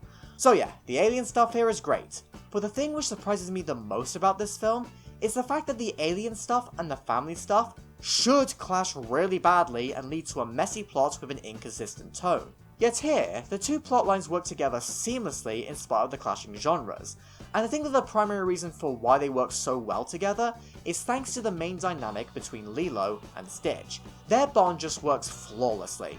I mean, first of all, I love how gradual the build up to their bond is. The film as a whole is pretty perfectly paced in my eyes, but this dynamic especially is so well built up. It's not too fast, but it's still always engaging, and it overall feels very natural and believable. It reminded me a lot of Hiccup and Toothless's gradual bond over time. And what do you know, this film was made by Chris Sanders and Dean DeBlois, the geniuses who also brought us How to Train Your Dragon. So I guess the pair just know how to perfectly pace films when they are about a gradual bond between two unlikely friends from wildly different backgrounds. However, alongside being built up well throughout, the initial bond between the characters also works so well here, because, as I mentioned before, Lilo sees herself within Stitch, and that's why she befriends him. They both feel lost in the world and are really sad and lonely, and that's ultimately why they act violent and destructive. Lilo has experienced the same pain as Stitch, and so she understands him in a way that Jumba never did, which thus helps Stitch to grow. And speaking of which, I love the moment where Lilo tells Stitch that she hears him cry at night. It's such a brilliant showcase of how Lilo has been forced to grow up and notice these things at such a young age, because she's suffering from her own grief and probably did the same thing. So yeah, this brilliant dynamic really aids Stitch as a character, as it means that he is finally being treated as something other than a monster for the first time in his life, and that's why he ultimately becomes better over the course of the film. And this also once again parallels how Lilo wants to be treated normally by the other girls. At the end of the day, these two characters are othered within their respective societies, but that's what ultimately brings them together. And there's also a few other parallels between them as well, like how they both bite someone at one point, which thus leads to the person asking if the bite is infected. It's a small, hard to notice detail, but it's a great motif which draws further parallels between them, and all the similarities show why they ultimately ended up bonding together. By the end of the film, just like how we didn't want Nani and Lilo to be separated, we also don't want Lilo and Stitch to become separated. Stitch has developed so much that we want him to be happy with his newfound family. By this moment in the film, Stitch has earned his new life and his new family, and it is so satisfying to see him rewarded with it by the end. It truly shows the audience that, no matter who you are and how others may see you, you can find a family, as people will give you a chance and will help you to improve yourself. And this importance of family bonds is once again reinforced by the audience's constant desire to see Nani and Lilo stay together in spite of the world making everything difficult for them. Everything about this movie just perfectly blends together in such a way to make its family messages so damn powerful and effective. So overall, Lilo and Stitch is just a sweet, beautiful movie which so many people can connect with. It is so well realised and mature when it comes to its execution of these heavy story beats, but the fun alien shenanigans help to make the film more entertaining than it would be normally, yet it never clashes with the tone or story beats. Whilst this film may not be as flawless as a certain other film from the 2002 batch of nominees, it still pulls off everything that it sets out to do absolutely flawlessly. It's funny, it's emotional, it's thought-provoking, and it's got gorgeous animation. I just love it to bits. Oh, and before you ask, no, I'm not watching the live-action remake, even if it is directed by Dean Fletcher Camp, who also brought us Marcel. Not even he can stop me from getting offended by the mere existence of a live-action remake. Plus, I've also heard nothing but bad things about this particular remake. Are you seriously trying to tell me that they made the lovable yet misguided Jumba into a villain, and ended the movie with Nani going to college and leaving Lilo in the care of a neighbor? What the fuck? That completely misses the fucking point of the film because, you know, Ohana and all that. Fuck, I hate these stupid fucking remakes. You know what, let's put my disdain this way. Instead of wasting my time with a live action remake, I would genuinely much rather rewatch Blue Hawaii, a movie I rated 2 stars which features Elvis singing about sand and we don't talk about this scene. Yeah, I'd rather watch that again. Hell, I'd much rather watch every single Elvis movie over this piece of corporate shit. And yes, that does include the movie literally called Kissing Cousins. That looks more appealing to me than this shitty remake. So yeah, I think you get the idea. I'm not watching this remake. I refuse. This original film is perfect as is, so let's just leave it at that and instead talk about something that's actually worth my time. We're up in the sky, we're flying so high. Oh my, we're living the high. We all know about biopics, right? You know, those films based around a real person who's notable in some way. And you've all probably seen at least one biopic in your life, and there may be some that you enjoy. I mean, you all know how much I adore Ed Wood, for instance, and that's a biopic. But no matter what you may personally think of these types of films, I think it's fair to say that, a lot of the time, the general consensus on them is kinda mixed to negative. A lot of people don't really care much for these kinds of films, as they are oftentimes really self-indulgent or just plain dull. Music biopics especially are really annoying for me, but even when just looking at the ones based around significant historical figures, they're not usually films which people think of once Oscar season is over and done with. Because, let's be honest with ourselves, most of them are kinda Oscar baity. Although, in saying that, I actually don't mind a lot of the historical biopics. I mean, I'm one of the few people who really likes Lincoln after all, but I think that's purely because I'm a history buff. For the vast majority of audiences though, biopics have become really stale to the point that they need to be more unique in their presentation in order to keep you engaged. They shouldn't just dryly tell you the events that happened, as you can find that information literally anywhere else, like a book for instance. Instead, biopics should take advantage of the medium of cinema and provide a much more unique and introspective look at a person or an event through the use of a compelling narrative with interesting themes, or simply through really strong filmmaking. Now, I imagine that Oppenheimer is the movie which is primarily coming to your mind as I'm saying all of this, and that's because it really is the gold standard for how to do a historical biopic. It's a film which doesn't just tell you the events of the creation of the atom bomb, and instead provides the audience with a deeper look into Oppenheimer as a person, by focusing on the guilt and trauma that he felt over the use of the bomb in Japan. And alongside that, there's also a load of interesting themes related to McCarthyism, which continue even past the Trinity Test scene.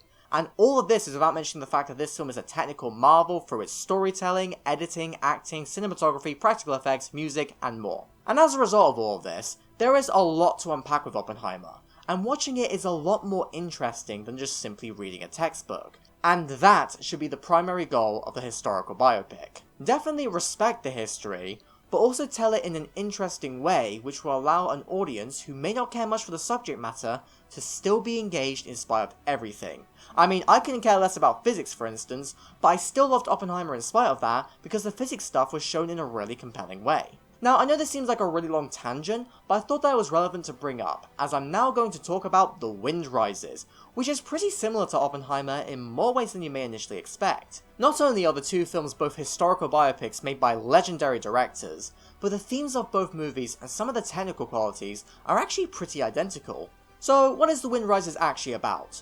Well, it's about a Japanese plane designer called Jiro Horikoshi, whose name probably doesn't mean anything to most Western audiences. However, this mindset will soon change when I tell you that Jiro was the designer for the planes used during the kamikaze air raids in World War II. Yeah, the father of the kamikaze plane and the father of the atom bomb. You can see why I said the films were similar, because both films are about brilliant inventors who have their passion for a certain skill, whether it's physics or plane designing, exploited for the purposes of war, thus leaving both men feeling responsible for some of the horrific crimes that both the Americans and the Japanese committed during the war. It's very heavy stuff all things considered, and I think that the film works as a nice double bill of each other, as they can show these similar themes from both sides of the same conflict, which thus helps to show that there truly is no good guy in most wars. But if you do decide to watch these films as a double bill, make sure you have Barbie on hand as a palate cleanser because, my goodness, you are going to need it. However, despite being similar in a lot of ways, there is one fundamental difference between these two films. The Wind Rises has female characters which actually play a significant part in the story.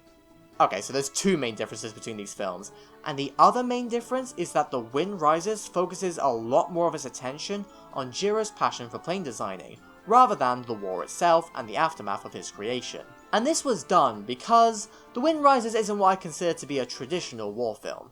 Instead, it's a movie about passion and creativity, which has an underlying level of tragedy to it which relates to its war elements which permeate throughout the film, because we, as the audience, know what Jiro's passion will ultimately lead to. Yet in spite of all of these negative thoughts, I love how this film still feels like a really passionate love letter to planes and aviation.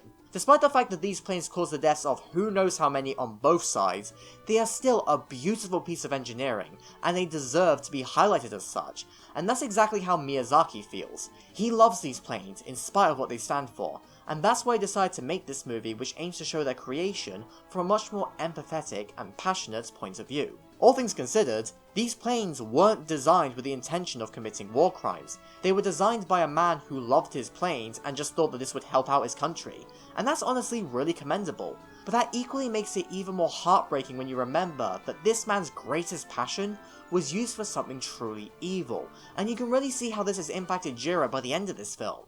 I know some people have criticised this film for not drawing as much focus on the horrific aftermath of the plane's construction as you might expect, but I honestly don't see that as a criticism. I honestly think that the greater focus on Jiro's passion over the aftermath, which we already all know about, makes his story more endearing, whilst also making the implied horrors more effective. We don't get to see the true extent of the damage that Jiro inadvertently caused. We only know about it through brief mentions within the film, and through our own vague historical knowledge. But we can't fully comprehend it, which is exactly how Jiro most likely felt. In reality, Jiro wouldn't be able to fully understand what he created, as the extent of his knowledge would only come from stories that he heard from other people. Therefore, we are put into his position when the true horrors of the kamikaze are only alluded to within this film. At least, that's how I personally see it. Once again, it's kind of similar to how we never see the dropping of the atomic bombs in Hiroshima and Nagasaki in Oppenheimer, because J. Robert Oppenheimer himself wasn't there to actually see it. He was just vaguely aware of it, and that was how his guilt seeped in. And in a similar vein, Jiro definitely feels guilty for what happened, but his lack of awareness over the true extent to which his passions were exploited for evil means that the guilt didn't take him over entirely, and instead, he was able to retain his passion for plane designing. The one thing that he truly loved in spite of everything. His love for this one thing is what kept him going throughout all the hardships in his life, And honestly, I'm kinda glad that he was able to keep a hold of his passion in spite of his constant misuse. It just provided the film as a whole with this unique balance between creative beauty and underlying tragedy.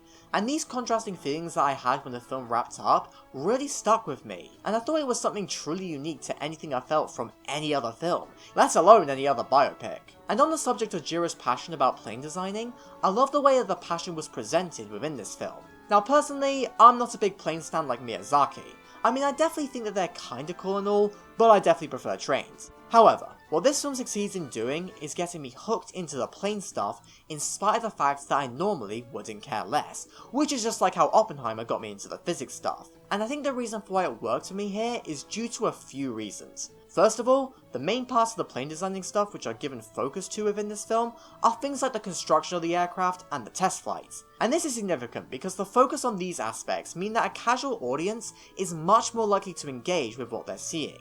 Even if you don't care much about how a plane is designed, you gotta at least admit that seeing the planes fly is really damn cool, and that's why these moments work so well for all audiences. And I think that this point, all about the aesthetic pleasure brought by the planes, leads me on to my next point, which is all about the animation. Now, saying that a Studio Ghibli movie has nice animation is obviously pretty redundant, but I do still think that it's worth highlighting here, because there is such a unique beauty within these visuals. The limitless potential of the medium of animation, coupled with these stunning shots you would expect from Miyazaki, both combine together to create some truly breathtaking sequences, which truly represent Jiro's passion in a visual way that anyone can understand. I already mentioned how easy it is for us to bask in the same awe that Jiro feels when he sees the planes fly, but this emotional connection that the audience has to Jiro's passions can also be seen within these fantasy sequences, where Jiro hangs out with this Italian plane designer in this absolutely luscious setting. These scenes do a great job of reflecting Jiro's internal passion, whilst also being a nice break from the reality that the rest of the movie takes place in. All in all, what I'm trying to say here is that the visual splendor present throughout the majority of this movie makes plane designing seem a lot more impressive and grandiose than how I would normally perceive it, which thus reflects how much Jiro truly cares about what he's doing. And this is why anyone can get immersed within this movie, even if you don't like planes. It just does a great job of reflecting passion in a general sense which can work for anything. Not to mention, it also uses the medium of animation in a unique way. I don't know about you, but I've never seen an animated biopic before, but it's an idea which works surprisingly well because of my aforementioned points all about how the visual quality aids Jiro's internal beliefs. It adds so much to the experience of the film and helps it to stand out from other biopics as we truly get an understanding of how Jiro feels. However, alongside all of these aspects, the main reason for why I was able to engage with this movie in spite of my indifference towards planes is because the plane stuff isn't the only thing this film has going for it, as we also have this sweet as hell romance plotline between Jiro and Naoko. Now, before I talk about this stuff, I feel like it's only right that I clarify the fact that The Wind Rises is not a historically accurate biopic, and this part of the movie especially is a bit more fictionalized. I just thought that I ought to acknowledge this point just so you were all aware. Either way, the romance stuff may have some fictional elements to it, but it still works so well here because it just makes for a good story. And when I'm watching a film, I look for a good story over a good history lesson. And in the case of the romance storyline within this film, I just found it to be really compelling and impactful, arguably the most impactful part of the whole movie. I don't really know what it was, but I immediately bought the connection between these two characters. I just found their dynamic really cute and heartfelt, and the scenes where they truly connected, such as the paper plane scene, left me beaming from ear to ear. I can't really put into words why I felt this way, but my best guess comes from the fact that Jiro is just a stand-up guy throughout most of this movie, which thus means that I feel like he truly deserved to find someone sweet like Naoko to fall in love with. I mean, for goodness sake, during the earthquake near the beginning of the film, Jiro went to the effort to help out both Naoko and her maid, in spite of the fact that he barely knew them. That was really nice of him, and it was in that moment that I was really hoping a romance of some kind would bloom out as a result of Jiro's kindness, as the film really seemed to imply that it was going in that direction, and I was thus very happy when it was actually followed through on. So yeah, whenever I wasn't captivated by Jiro's passion for plane designing, I was just very happy as I got to watch this beautiful romance develop over time.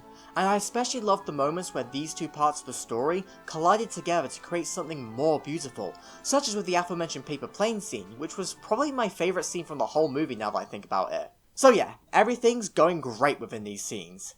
And then Jiro receives a telegram that Naoko nearly died due to her illness, and then my heart just sank.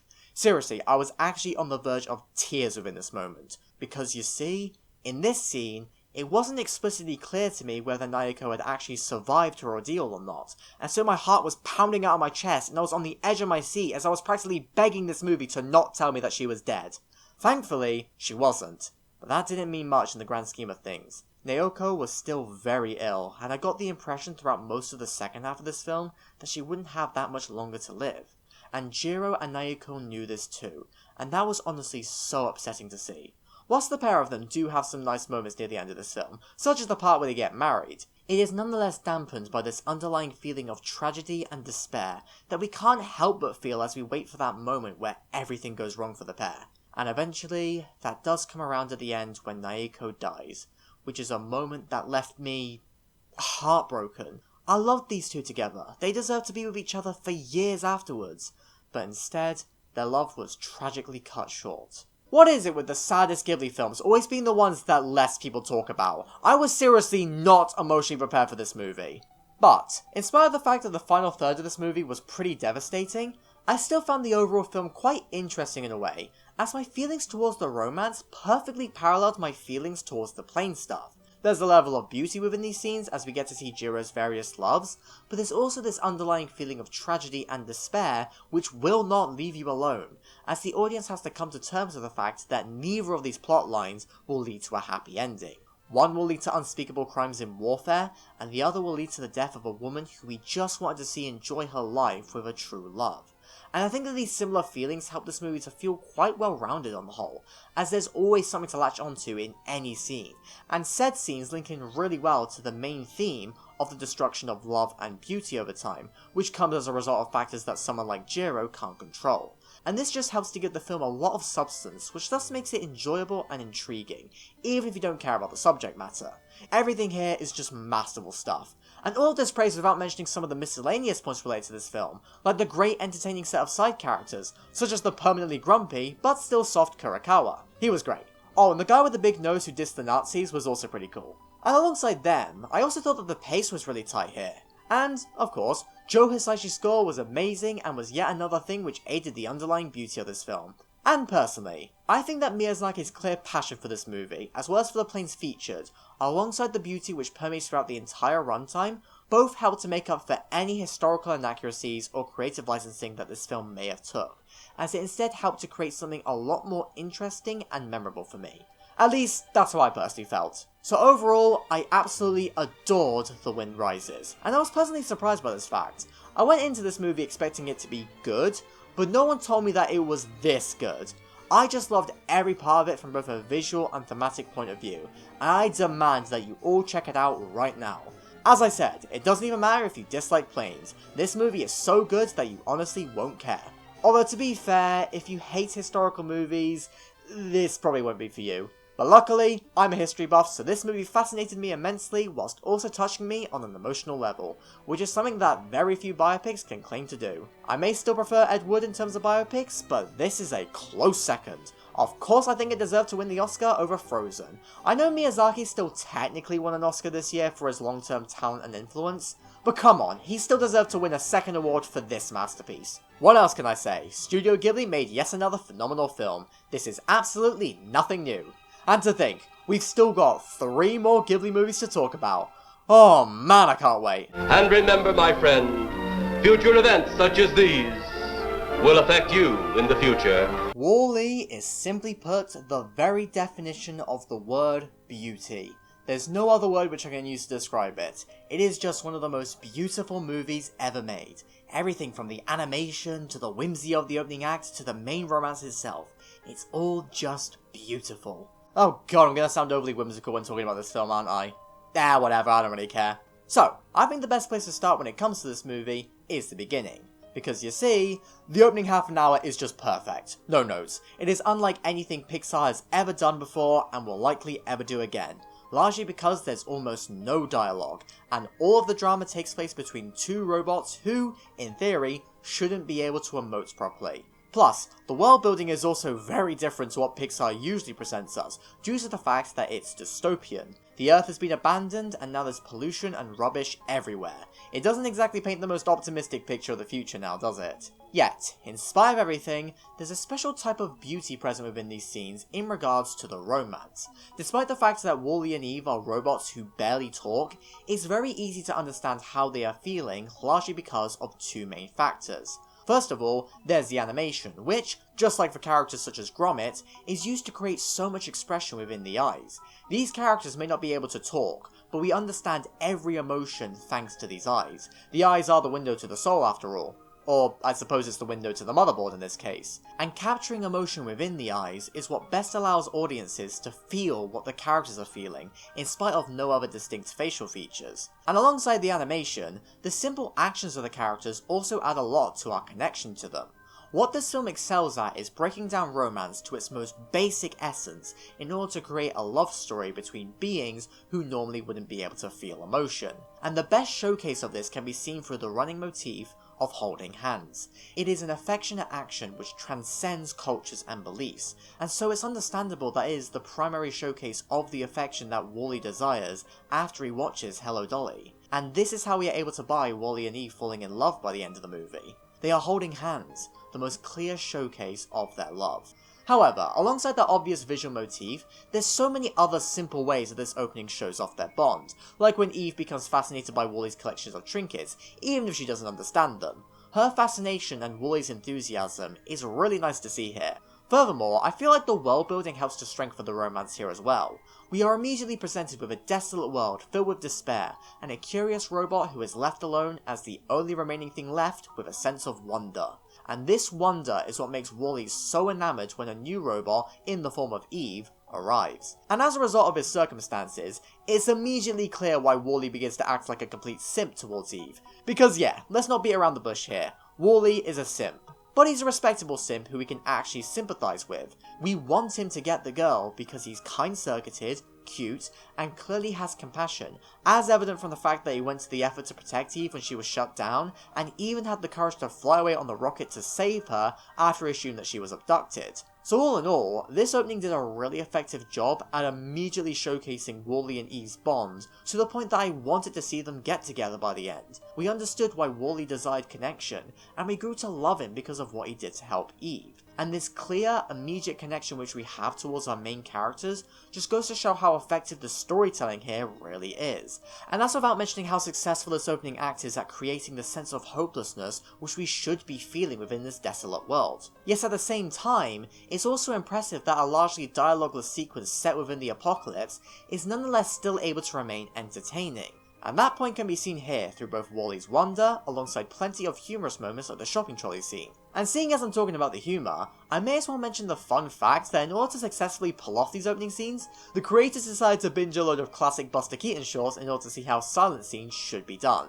That's amazing, I wish I could have been there to watch with them. Anyway, with all this praise being leveled towards the opening, you would think that the rest of this film would be significantly weaker by comparison. But you're actually dead wrong. Now yes, I do still agree that the film does peak in its opening, however that doesn't change the fact that I equally love the stuff on the Axiom for completely different reasons.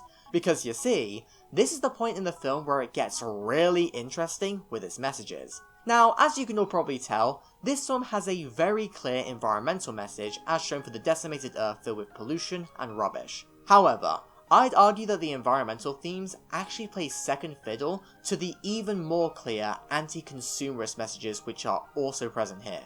And the Axiom scenes show off this theme the best through its nightmare dystopia where all of the humans are given all of their needs to the point that they can't even walk anymore. They are nothing more than meat sacks who the robots tend to for every need, and all of these needs are provided for by the evil corporation by and large, a company which is so big that it can probably be blamed for destroying the Earth, alongside keeping humanity brainwashed in this fantasy utopia.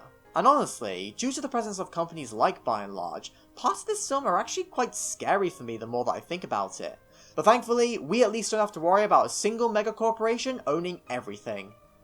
Wait a minute. And going back to the environmental messaging, I also appreciate how this film shows it's important for the people to take action in order to help the environment, because the big corporations certainly have no interest in doing it themselves. And all of these different messages related to the corporation are the main reason for why I still find the Axiom scenes really compelling, even if the romance isn't as prominent here. In saying that though, there are still plenty of beautiful scenes between Wally and Eve within this part of the movie, especially when the pair dance through space. Oh man, that space scene was beautiful, and it just reminded me that this movie is truly something else. Why is this unironically one of the best romance movies ever made? Oh, and speaking of that space scene, I think now's the best time to bring up the amazing music and animation here.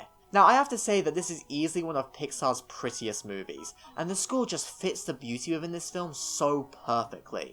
Although, whilst the original score is obviously fantastic, I also love the use of the Hello Dolly songs, like Put On Your Sunday Clothes and It Only Takes a Moment. Not only are the songs absolutely fantastic, but the movie they are from also makes for such a stark contrast to what the dystopian world is like. Because you see, Hello Dolly is such a joyous film. Like a lot of classic Hollywood musicals, it is light-hearted escapism in its purest form, with so many lavish costumes and set pieces which can't help but bring a smile to your face. The Put On Your Sunday Clothes scene especially brought me more joy than I can possibly explain. It's a movie which represents the uncompromising joy and artistry present within humanity, and this joy is contrasted so well with the desolate isolation of Wally's situation.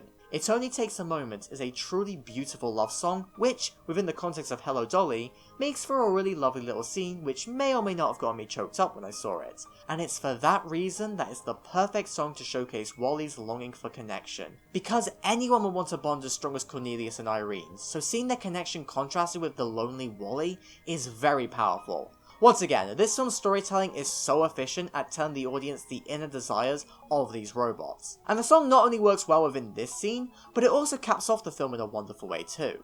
And speaking of that ending, I love the fact that after Wally loses his memory, it is Eve's literal spark for him which brings the pair back together, thus allowing them to live happily once again. It's a very subtle little detail, but thematically, it adds a lot. This whole ending sequence, from the dramatic weight of Wally's sacrifice, to Eve's desperation, to the resolution and music, all just work together so well, which thus means that the ending is always successfully able to make me cry, and it once again encapsulates the film's overall beauty perfectly. But what truly makes this film so good for me is the fact that it perfectly balances simple beauty with profound themes and messages. And with that point in mind, the beauty and themes of the film are also blended together well in order to create even more ideas which showcase other themes of conformity and wonder.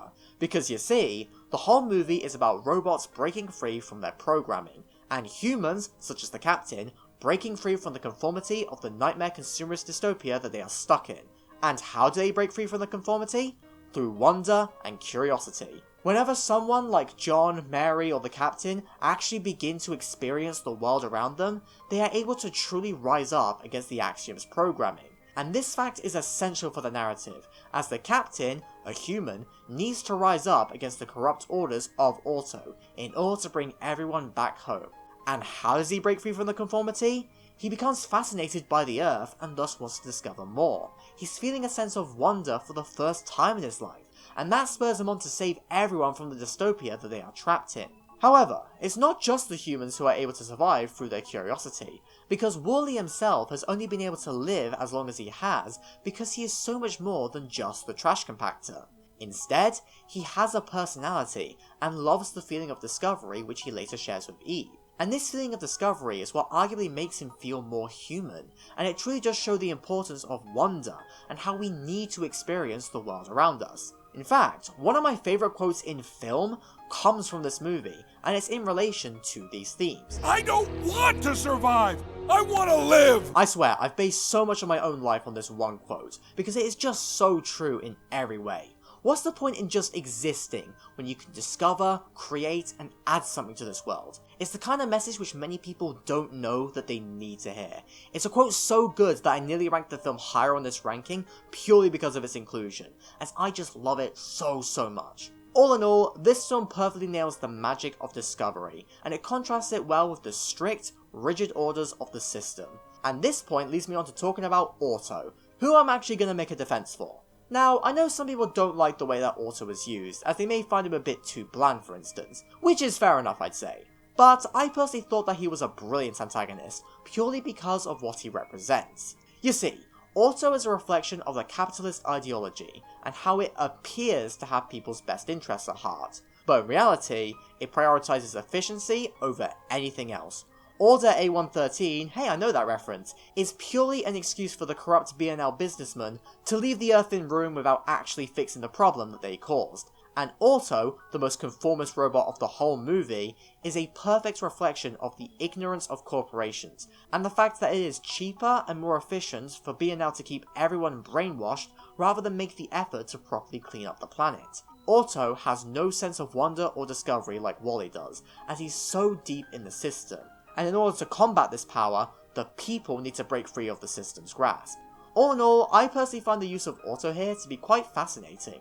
In fact, this whole movie is fascinating, largely because of how well it is aged. Not only have I already made your typical Disney is by and large joke, but alongside that, we have the constant showcase of overly obedient AI doing all the work for humans, and that's obviously a current well-known problem which a lot of people are fearing nowadays. And alongside that, it's really sad that it's now so common for people to talk to each other through screens, in spite of the fact that they are literally right next to each other, which is just like what the humans did in this movie. WALL-E is one of the Pixar movies which has aged the best over the years since its release, as, unfortunately, it does sometimes feel like we're hurtling towards this future. But I do like how this film isn't all doom and gloom, as between its themes, its resolution, and its usage of something as joyous and artistically impressive as Hello Dolly, the film arguably demonstrates the best of humanity at its core.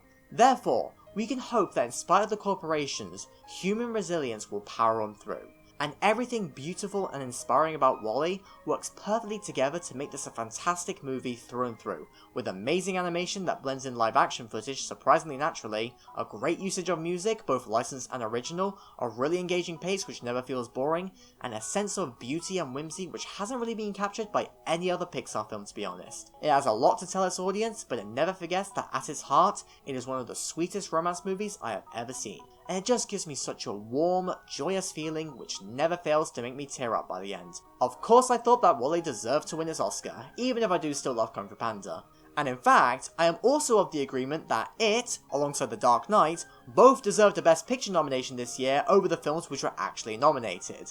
I mean, I do still love Milk and I have a real soft spot for Slumdog Millionaire, but come on, these two films are definitely better, with WALL-E being one of Pixar's best films. It remains acclaimed to this day for a very good reason. And this has prompted what Mrs. Bird calls a full-blown midlife crisis. The Incredibles, a film which came out all the way back in 2004, is still one of the greatest superhero stories ever created.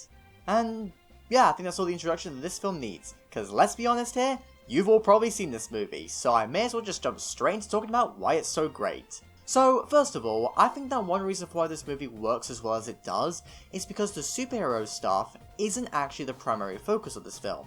Because you see, this movie is a family drama first and a superhero action film second. In spite of all the cool superpower shenanigans, the heart of this film is ultimately all about Bob Parr learning to value his family over his desires to be a hero. Bob is very clearly shown in this film to be suffering from a midlife crisis, where he wants to relive his glory days as Mr. Incredible, so much so that he lies to his wife in order to go on a secret mission to fulfill his desire. The film obviously portrays this as a character flaw, but it's nonetheless very easy to understand why Bob would do something like this, as, let's be honest, we all want to relive our glory days. Oh, and speaking of which, I love the fact that the whole prologue for this movie is dedicated to showing off these glory days that Bob wants to recapture, whilst also effectively working as a way to lay the various story beats in motion. It's a lot more impactful and memorable to actually show the past instead of just having Bob talk about what he misses, as the audience is able to feel what he truly lost. And I feel like Bob's need to recapture the youth that he lost over time as he grew older is similar to the feelings that a lot of older folk have, and it's intriguing that the film chose to focus on this, as it's something that will hit an older audience much harder than any kids watching. And you see, that's what makes this film so great. Whilst kids can most definitely enjoy this movie thanks to all the superhero stuff, I mean I know I certainly loved it as a kid, it does still feel like the film is primarily made for the adults watching, which can be seen within the main messages of growing old and valuing your family. Furthermore, there are also a lot of really heavy themes within this movie which went right over all our heads when we were kids. I mean, there's an attempted suicide, lawsuits, criticisms of greedy insurance companies, a wife thinking that her husband is having an affair, and the mass murder of God knows how many innocent superheroes, and we even see the corpse of one of them. This is dark as shit! However, it all totally fits within the film so well because the threats are always taken seriously, and the message is a very mature one. Plus, these darker story beats also make the film feel more realistic, in spite of all the superhero elements. I mean, let's be honest here, superheroes getting sued for trying to help people is arguably the most realistic plotline that Pixar has ever created. And speaking of these deeper elements, as well as Bob's character arc, I think it's worth acknowledging the fact that this film does a great job at ensuring that Bob is still a likable character in spite of all of his flaws. Yes, he should move on from the past, but, as I previously mentioned, the audience can still sympathise with him because we get to see what he lost. And alongside that, Bob is also very clearly shown to deeply care for the others around him, even if he may initially appear to value his own desires over theirs. And there's a few examples which I can point to which show off Bob's care. First of all, he very clearly seems to legitimately care for people in general, and that's why he loved being a super. He loves helping others because it was the right thing to do. And when he can no longer be a super, he still tries his best to help out the vulnerable within insurer care. It may have gotten him in trouble, but the attempt was admirable. And alongside that, Bob's domestic care can be seen within the computer scene, where he checks to make sure that both his wife and best man are okay before checking his own status. It's a subtle detail, but one I really like. However, in spite of his good or understandable intentions, Bob still messed up big time, and the missile scene truly shows the culmination of how his misguided actions have impacted others. Plus, this same scene also very effectively shows the real danger that the villains truly pose. Honestly, this missile scene is probably the single most edge of your seat moment from any Pixar movie, and is certainly one of the most tense scenes from this whole list. These missiles are going to hit, and there's nothing that the characters can do about it. Helen is screaming, Violet is struggling, Bob is begging, Syndrome isn't caring, and the editing is speeding up as the shots become shorter and shorter as they cut between everything faster and faster, before the missiles eventually hit, and the characters barely survive the explosion. I've seen this movie so many times, so I always know that the characters survive. However, that doesn't stop me from always needing a breather by the time that this scene ends. And I think that this moment definitely hits harder because of Bob's reaction to the event, as we can see him go from feeling rageful to just breaking down and crying to himself. He has to accept the truth that his own selfishness got his wife and his kids killed, and he is left absolutely devastated by this fact. Even though we know the family will eventually reunite, it's hard not to feel sad for Bob. For a few long hours, he had to suffer with the worst feeling that a husband and a father can possibly feel. However, it all eventually leads into a brilliant climax where Bob reunites with his family, whilst also opening up to Helen about his vulnerabilities when he's afraid to put them in danger again. "I'm not strong enough" is a simple quote, but it does a great job at showing how much Bob truly cares for his family. However, Helen eventually stands by him, and the pair fix their now fractured relationship in a beautiful scene which shows how much Bob has grown over the course of the film. Once again, this is why Incredibles 2 kind of annoys me, as it backtracks on this development quite a bit. But anyway, on this topic of Helen, I think it's worth talking about how she's also a brilliant character. In fact, she arguably becomes the main character within the second half of this film. And this is good, because it reflects how this movie is called The Incredibles, and not Mr. Incredible. The film is a bit of an ensemble piece at the end of the day, and it's nice that the second half gave Helen and the kids a bit more focus and attention, whilst Bob is incapacitated. It gives the film a nice amount of variety within its structure. And speaking of variety, I like how Helen works perfectly as the figure who is essentially the opposite of Bob. The opening interviews provide a great juxtaposition within the context of the overall film, as Bob wants to settle down whilst Helen wants to stay on top.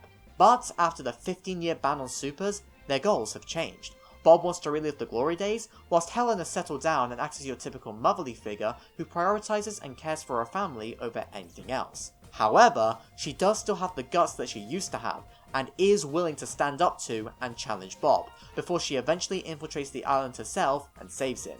She is just as capable as Bob, however, she's arguably more responsible. And this clash of ideology between Bob and Helen does put a strain on their marriage, especially after Bob betrays his family to go gallivanting off on his adventures. However, once the pair find common ground and listen to each other, they are able to fix the problems that they have. It's not all that common to see movies feature complex, flawed, but still earnest married relationships, as usually the focus is on a new love or a broken relationship or something like that. I honestly think that's a crying shame, as there's a lot of really great stories like this which need to be told. Many marriages have rough spots, but that doesn't mean it's the end, and it was nice to see a positive conclusion to this film's main relationship.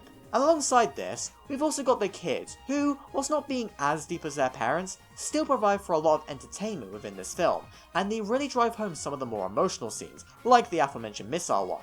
Plus, I also really liked Violet's little arc of becoming less shy and embracing her powers. It's simple, but it's a great way for many teens to enjoy the movie alongside the kids who love the action stuff and the adults who love the midlife crisis stuff. And the final character who I want to discuss is Syndrome, who is without a doubt Pixar's best villain. Not only does he pose a considerable threat thanks to his almost indestructible Omnidroids, but he also provides for a great commentary on fan entitlement. He starts the movie off as the obsessed fan Incrediboy, but turns to evil after Mr. Incredible quote-unquote rejects him. Now, as a kid, I always wondered why Mr. Incredible had such a problem with Buddy.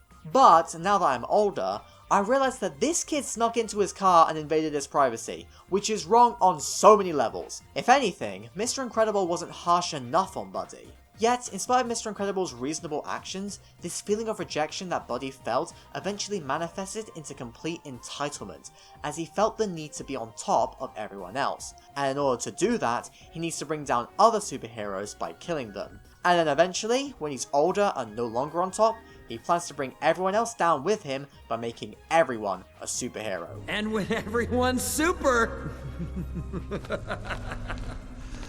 no one will be. Yeah, this line is brilliant and there's a reason for why it has become so iconic. But alongside that, I feel like Syndrome also works as a great antithesis to Mr. Incredible.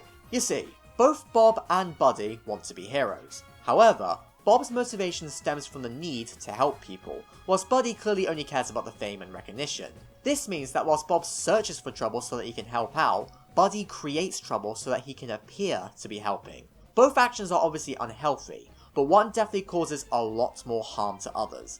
And I'd argue that Syndrome's hero syndrome, I'm guessing that's where the name came from, is something that would be shared by Mr. Incredible if he wasn't so good at heart. Once again, there's just so many great themes within this movie which work expertly alongside all of the heavy stuff which is also present. And these complex ideas are the reasons for why I, and so many others, believe that The Incredibles is primarily an adult's movie which can be enjoyed by kids if they want. And this point of view just means that I know this film will age gracefully over time. When the kids who watch this movie grow up to Bob's age, they are going to look at it in an entirely different way, and will thus love it all over again.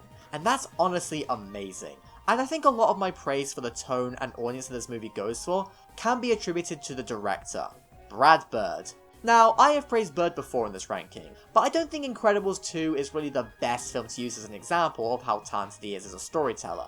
However, this film absolutely shows off his skills in the best way. He does a fantastic job at ensuring the story is as fleshed out as it needs to be, as he makes sure that all of the characters are deep and complex in order to aid the family drama at the heart of this film, which thus makes it consistently engaging throughout. He's able to give the audience uncomfortably realistic scenes of Bob and Helen fighting in such a way that reflects how real couples actually fight. However, alongside the realistic stuff, Brad Bird also does a phenomenal job at directing and blocking the action set pieces.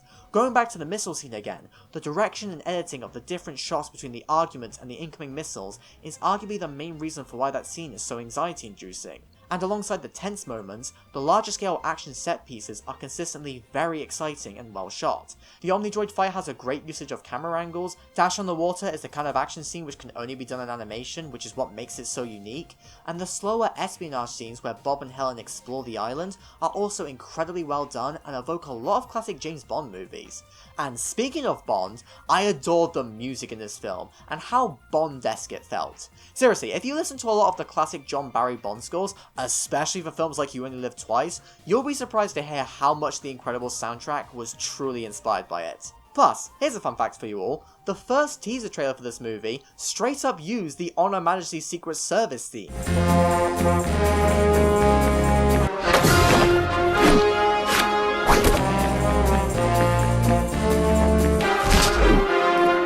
Showtime. That's pretty cool. Stuff like that makes my Bond fan brain happy. On Her Majesty's Secret Service is one of the best Bond movies, by the way. However, alongside having Bond inspirations which aid the spy nature of many parts of this movie, the main jazzy action themes are just fire. There's no other word I can use to describe it. It is just incredible. Michael Giacchino is once again the GOAT. In fact, the score is so good here that many of the scenes just wouldn't work without the music.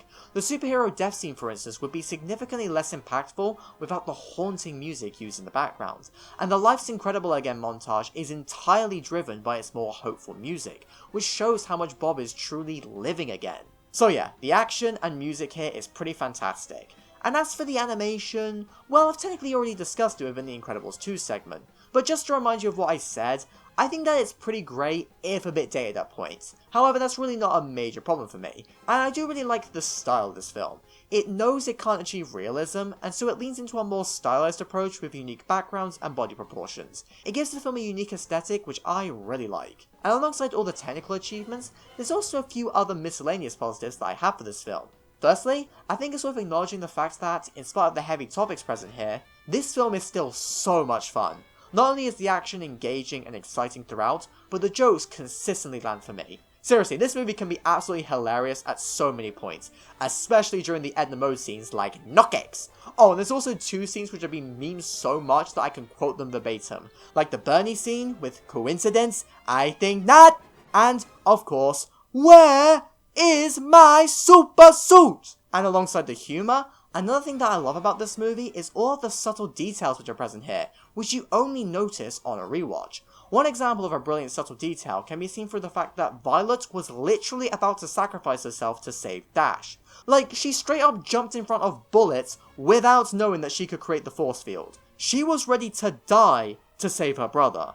Once again, a lot of heavy stuff here. And alongside that, there's a detail that could potentially allude to the fact that the first Omnidroid was actually meant to defeat Frozone instead of Mr. Incredible. Mirage and Syndrome were very clearly monitoring Frozone first in order to kill him. However, they switched targets to Mr. Incredible at the last minute because Mirage saw him destroy the building, and thus prioritized bringing him in instead. And this is the reason for why Mr. Incredible is later able to defeat the first Omnidroid. The droid was specifically designed to defeat Frozone, which is why it lured Mr. Incredible to a volcano, which would normally have evaporated Frozone's ice as shown earlier within the film.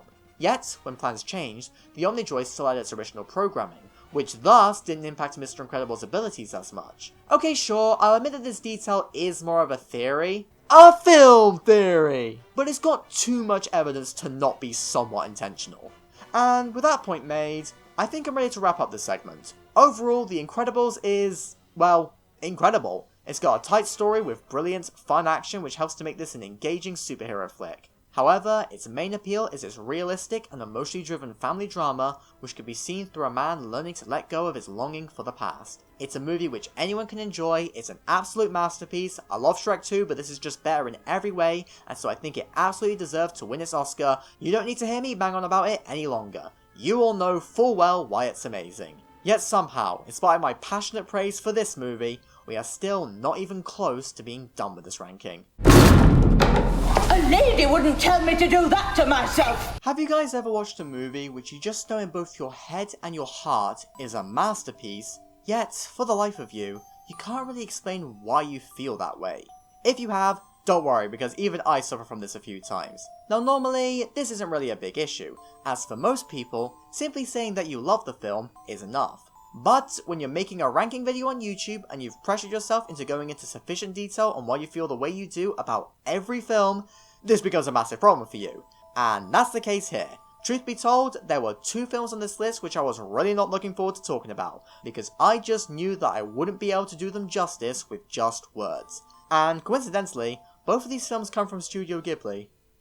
I guess these kinds of films really do just hit you in ways you don't expect them to. Now, the reason for why I'm saying all this is because I really do want to encourage you to watch these movies for yourself, because they really are something that you've just got to see and feel in order to fully appreciate them, because I certainly won't be able to give them the love that they truly deserve.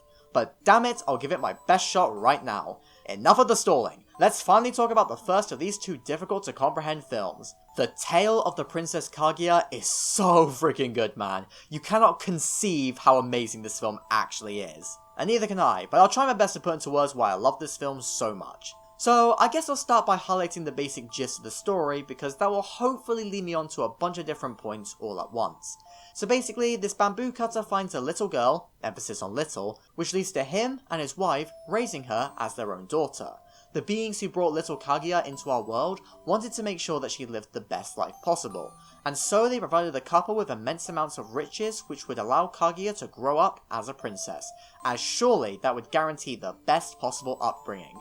I mean, it sounds awesome on paper, right? Kaguya gets to be a princess, every little girl's dream. So, because of this setup, many of you may assume that this film is really sweet and wholesome and maybe a bit corny. Oh, you poor innocent soul. That couldn't be further from the truth. This movie is not some happy story about a princess, and is instead a borderline Shakespearean tragedy. However, unlike those tragedies, this story actually made me cry. So yeah, contrary to what you might expect from stories like this, The Tale of the Princess Kaguya is actually the most aggressively anti-princess movie I have ever seen, due to the fact that it is a deep and powerful tragedy all about the loss of freedom and bullshit restrictions placed on certain people, particularly women. And these themes are primarily shown through all of the shit that Kaguya has to go through over the course of this movie. She starts out the movie perfectly happy within the village as she gets to play around and bond with the other kids, especially Sutamaru. But then she has to leave it all behind in order to move to the palace where she becomes a princess. And at that palace, she has no friends. Literally the only person who primarily talks to her is that annoying mentor lady who's constantly banging on about the things that a lady should be doing, and is ramming down her throat this perceived idea of politeness, which in turn prevents Kaguya's personal expression. And bit by bit, Kaguya begins to lose more and more of her freedom. And her eyebrows! And this lack of freedom eventually reaches a boiling point when Kaguya is sent off to be married to someone else. But she doesn't get a choice on who she will go with, as it's an arranged marriage where she can only go with fellow posh courtiers, rather than Sutamaru, the one person who truly cared for her. And all of these constant restrictions on her life, which was sadly too common for women in old times, eventually break her down so much that she accidentally requests to return to the moon with those who initially sent her to Earth. At the end of the film, she has to leave everyone who ever cared for her. And what's worse is that she will also lose her memory of her time on Earth. She can never see her adopted parents again, and will never remember how much she cared for Sutamaru. And this has got to be one of the most upsetting endings I have ever seen for any movie. Like, I'd argue it's a fate worse than death for Kaguya, because every good thing that ever happened to her in her life meant nothing. I've always seen memory loss as a really tragic way to end a character's journey, as it's upsetting to see someone live on, blissfully unaware of all the good things that they used to have, and the connections that they made. This tragedy is the reason for why the ending of Journey's End in Doctor Who used to hit me so hard, until it was retconned, and it's also the reason for why I was so upset when Kaguya suffered the same fate as Donna. But the real tragedy of the ending isn't the fact that Kaguya left, it's the fact that she never lived during her time on Earth. She was never allowed to be happy for too long, as she always found herself trapped within all of these restrictions. And it just leaves the question of whether Kaguya's birth was even worth it in the long run if she never got to enjoy her time on Earth before she had to leave it because it was all too much for her to handle.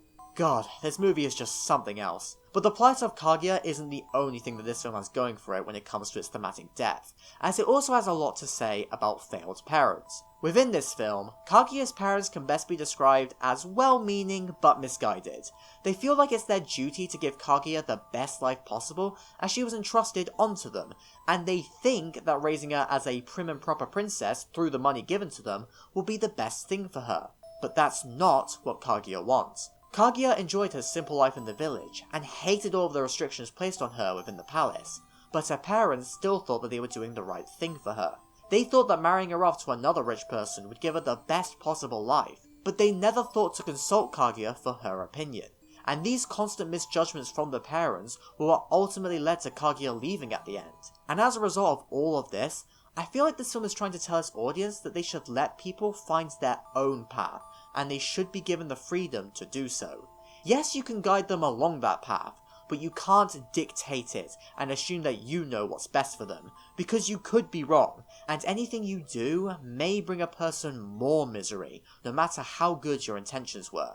And yes, I would say that Kaguya's parents had good intentions. In spite of the constant misjudgments and the father's increasing greed, Kaguya's parents are not bad people. They are still incredibly sympathetic, and this sympathy is strengthened by the fact that we spend large chunks of this movie, particularly near the start, from their point of view. We understand exactly where they're coming from, which just makes it extra frustrating when they make these mistakes. Oh man, I just love movies with nuanced and level-headed conflicts at the heart of them, as they mean that you can sympathise with all sides, which just makes things so much more interesting to watch and talk about afterwards. My goodness, this is just an impeccably perfect movie in every way.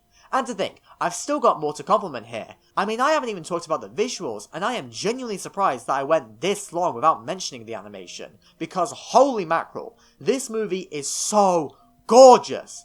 Now yes, all Ghibli movies look amazing, sans the obvious exception, but this film just goes above and beyond in the visual department thanks to its sketchy art style, which just looks stunning.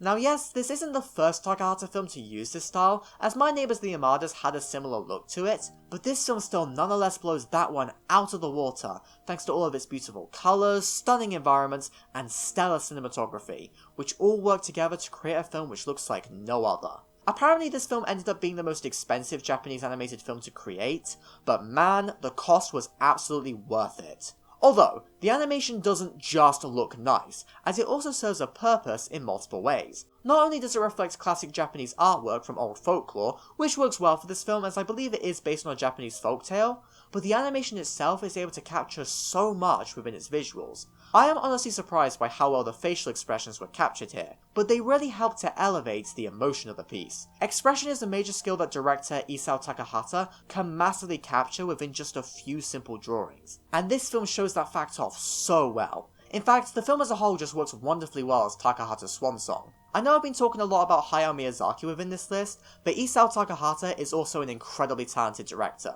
I just didn't really get the excuse to talk about him because only one of his films were nominated. But yes, I do love his movies. Only Yesterday is very underrated, and I still haven't seen Grave with the Fireflies because I'm too scared. But anyway, alongside these great expressions, there's also so many moments within this film which stand out to me because of how visually stunning they are, and I'm specifically referring to the two main dream sequences in this case. Kaguya and Sutamaru flying together is such a beautiful moment which is truly elevated by the animation, but Kaguya running away is something else entirely. It is, without a doubt, one of the most stunning pieces of animation that I have ever seen. I totally understand why this scene is so famous. Takahata's skills are just... I can't fathom them honestly. Rest in peace. And alongside the visuals, I also thought that the tone was really strong here. Despite this being a really depressing film, it does still have a healthy number of humorous moments sprinkled throughout, which I always really appreciate seeing within any film. I felt like the start of this movie was really charming and funny at many points, and that moment where Kaguya outsmarted the 5 men simming for her was absolute gold, even if it did backfire on her in the end. So yeah, the funny moments helped to make the film more enjoyable. And in fact, I was honestly surprised by how much I did actually enjoy this film, considering the fact that I'm not really a fan of these kinds of palace court dramas, or whatever they're called. I don't know, I just find a lot of them really dull and annoying a lot of the time. There's definitely some exceptions for me. I mean, I consider Barry Lyndon to be a masterpiece after all, but in the case of this film, I think it primarily worked for me because it criticised a lot of things present within these kinds of stories. Plus, whilst this definitely played a part within the story, all the talk of politeness didn't annoy me in the same way that it did in something like A Room with a View. I don't entirely know why I was fine here in spite of the similar ideas, but I'm not exactly complaining. It means that I can love this film without issue. So yeah, I just adore everything about this film, from its visuals to its compelling themes, and I can't really find anything wrong with it. So if that's the case, you may be wondering why this isn't ranked higher. I mean, most people would probably put this in their top 10, or maybe even their top 5. So why don't I? Well, it's once again entirely down to personal preference. The thing is, the 10 films which I have ranked above this are all films which I would much sooner rewatch. Whilst I may find Kaguya more bearable than other court dramas and surprisingly enjoyable in spite of its depressing nature, its story and setting are nonetheless still things which aren't entirely my kind of thing. Now, I definitely adore the way that everything was executed within this film, and so the film's quality elements can still transcend my own personal preferences. However, that doesn't change the fact that I'd still rather watch other things. You get me?